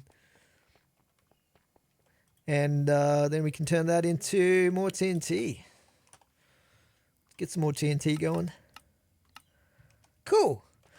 All right, guys, that is pretty much the remaining automation that I wanted to set up here for Botania. I don't think there's anything else we really need to set up too much. I did put these bergamotes around here to make this quieter when it's producing the ore, but it's kind of like it is almost silent, but the problem is that this then is super loud when it turns on and off, like you can see. But yeah, I'm really happy with how this turned out. It was a little bit, it took a little bit of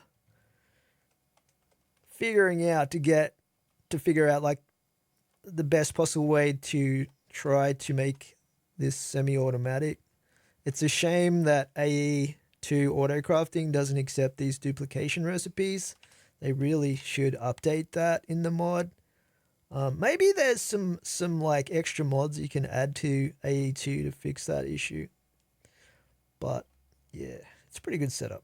At some point, I'll probably go in and try and tidy up all of this cabling here with some facades. But yeah. All right, guys. So now what we're going to be looking at is the boss fight in Botania. Okay, the time has finally come for us to attempt to fight the boss from Botania. And for that, we need to set up what is called the, let's have a look here, the Ritual of Gaia. So it explains how to do that here in the Lexica Botania. It says, the Ritual of Gaia is a trial often undertaken by elves. It yields Gaia spirits, which are coveted as fragments of the power of the goddess of Gaia herself. This ritual requires an active beacon with Gaia pylons surrounding it, functioning as an altar, as well as a single terrestrial ingot as a sacrifice. So we need to make some Gaia pylons, which are mana pylons, pixie dust, and elementium ingots. And then it's got like the setup here for it. To start the ritual, simply sneak right click the beacon with a terrestrial ingot, take a step back, and prepare to fight for your life. Preparation is absolutely required. The fight with the Guardian of Gaia can be even harder than that with the Wither. Upon the Guardian's defeat, a handful of spirits of Gaia is dropped as a prize. Okay, cool. Lastly, it might be a good idea to stay away from the purple. Okay. So the main reason that I want to do this fight, apart from it being a boss fight, of course, is we can actually make the tier 3 mana spreaders if we get Gaia spirits. We need one for each mana spreader. So yeah, I'd need like 17, I think, to be able to replace all my spreaders with the Gaia mana spreaders. But yeah, that's pretty much what my goal is here, is to get those things as well as defeating the boss here for Botania. So I guess we got to set up the pylons. Let's have a look at what we need for that. I don't know if I've got enough materials actually for this, but we'll see how we go. So we need 4 of these. 1, 2, 3, 4 so far. No problems there. And then we need, okay, I don't think I've got enough for elementium. So for that, we're going to need to do some elven trading with chromatic steel and mana steel. Let's grab some of that. Grab some of this. And grab some of this.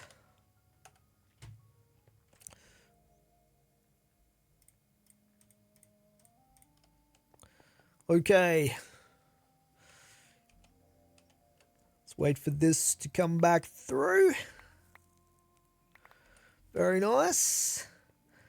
Okay, let's see if that's what we need. I think I've got enough pixie dust, but I'm not 100% sure on this. Pylon. Beautiful, look at that.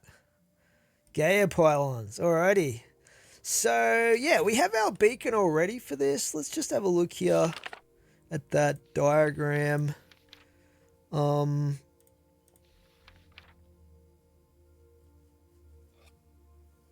So it looks like they're up about 2 blocks high, probably about 3 blocks out. And it does seem to be the smaller beacon, but I'm wondering if we can still do it with the max size beacon that I've got. Let's get some blocks here to start with. And we probably need to go, that's ground level there. And up to to there maybe? I think that's the right height. For...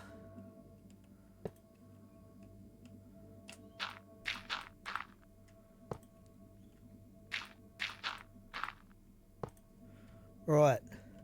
So, according to the instructions, I need some terra steel.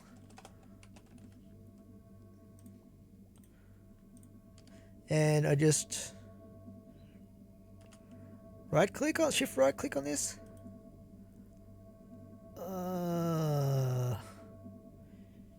Check for obstructions.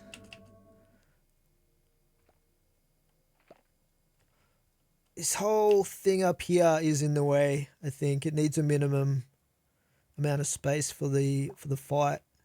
So that's three blocks high. It looks like we're gonna have to lower.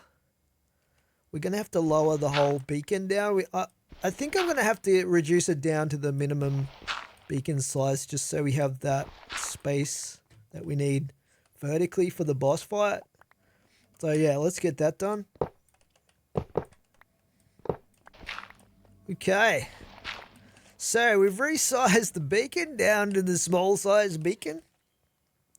And hopefully these pylons are in the right position now for us to start the fight, and we've got enough clearance and stuff like that. I was thinking like maybe we should try out the Fallen Canade again, like because that is supposed to heal players, right? It does have a very, very small radius, but we could try putting it like there. I don't know if that's going to connect to a mana pool. It's probably too far away. See if we can. How far do we have to have it back here before it's gonna connect? There's a mana pool over there. Those ones over there. This is probably the closest one right here. There we go. Look at that. And this has like a very small radius, but we could stand like here and get some heals if we need those. I'm not particularly worried though. I know the Lexica Botania does hype up the fight a fair bit, but we're level 96 here with Vault Hunter armor and sword, so I think we'll be okay. And I'm gonna try to complete the fight without using the cheese of my lightning arrow or anything like that from my skill set. Obviously, I'm going to use the heals and stuff, but all right, I think we're ready to go, guys. So let's give this a try. And we go shift right click this on this. Here we go. Ooh, what is happening? Oh, there's a barrier. There's a barrier. I can't leave the fight zone. What the heck? Oh. Hey! What are you, shadow being? Oh, there's the purple! I gotta stay out of the purple, it said. I gotta stay out of the purple. Take that. Is this healing me at all? I think it is giving me some regen. Hopefully, yeah, it's giving me some regen. We don't really need it, but I just thought I'd try it out. Oh no, there's purple everywhere. There's purple everywhere. Where's the boss gone? Oh, what are you doing now? Firing something at me? Oh, you're spawning in. Okay. Spawning in these guys. Yeah. Okay. Nice. Nice try. Nice try. Let's just kill all your minions. Pathetic.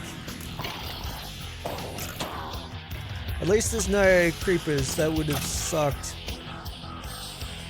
Can I hit you up there?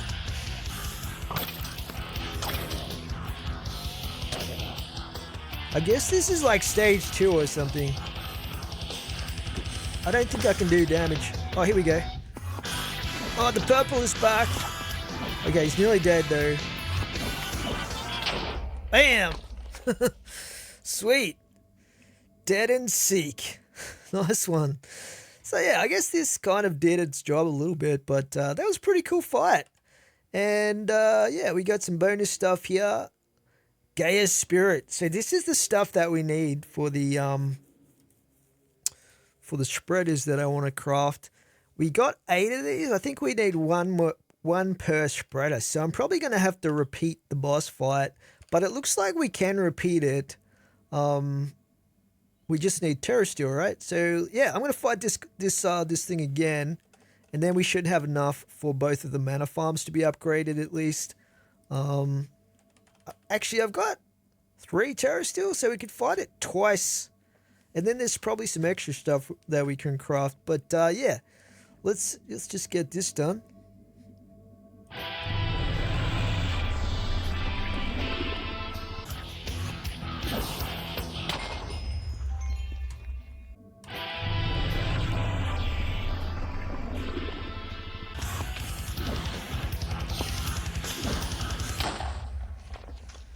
Alright, there we go, guys.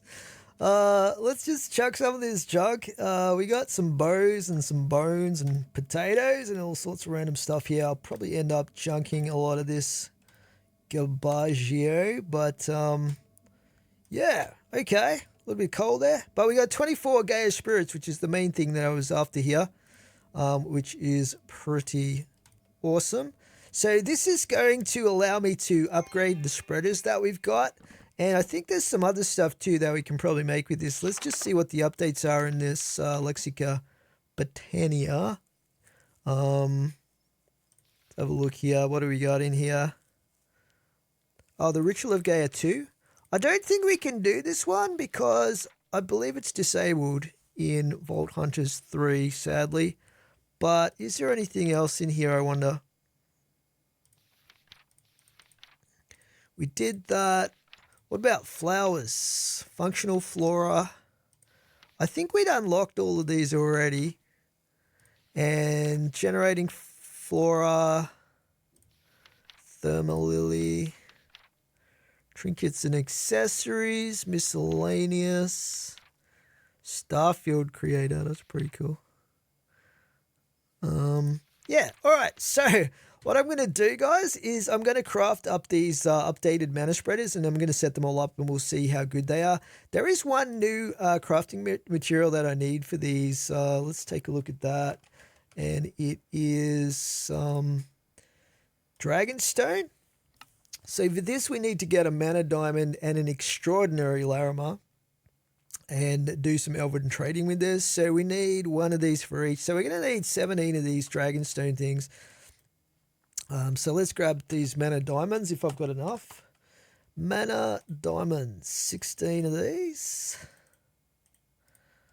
And extraordinary Larimar, 16 of these. Should be pretty much it.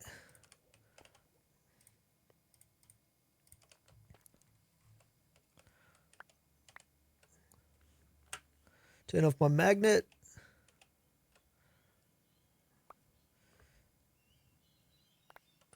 Very cool. These look kind of interesting. They're like weird shaped diamonds. But yeah, I'm going to get crafting and then we'll set up the new mana spreaders. Okay, I am back, guys. So I've set up my old beacon here in the place where it was. And I guess if we ever want to fight the Gaia Guardian again, we just have to shrink it down to the minimum size. We've still got the Gaia pylons over here. But I used all of those Gaia spirits that we had to craft up the Gaia mana spreaders now. And put all the lenses back on, put them back in place and stuff like that. So these are the tier 3 max level mana spreaders. Now, last time I tested my setup over here with the TNT mana farm, the flowers took about 7 to 8 seconds. Probably, I think it was around 7 seconds to for the mana to be delivered by the mana spreaders over here to our mana pools, right? So these had to sit there and wait for the mana spreaders for 7 seconds before they could transfer all of their mana. And until they're completely empty, they can't absorb any more explosions, which reduces the efficiency of the mana production or the speed of it anyway. So it's going to be interesting to see how quickly these mana spreaders here we'll be able to transfer the mana from the entrepiniums when they get full from the TNT explosions. So yeah, let's give it a try. What we'll do is we'll have to get some mana. Let's maybe craft up a mana tablet real quick, an empty one.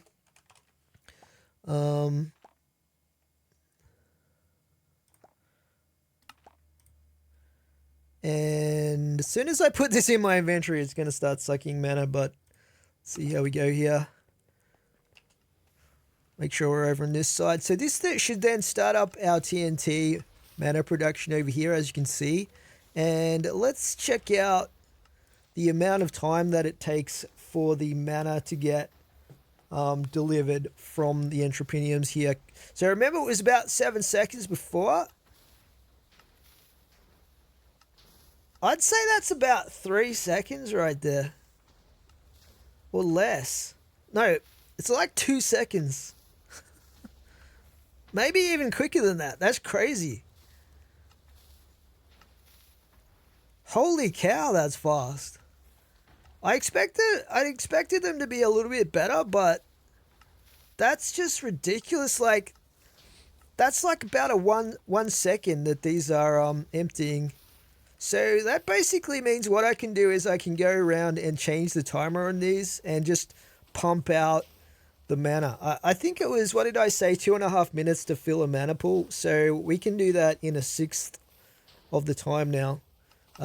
You guys can do the maths on that one, but it's a lot faster, shall we say.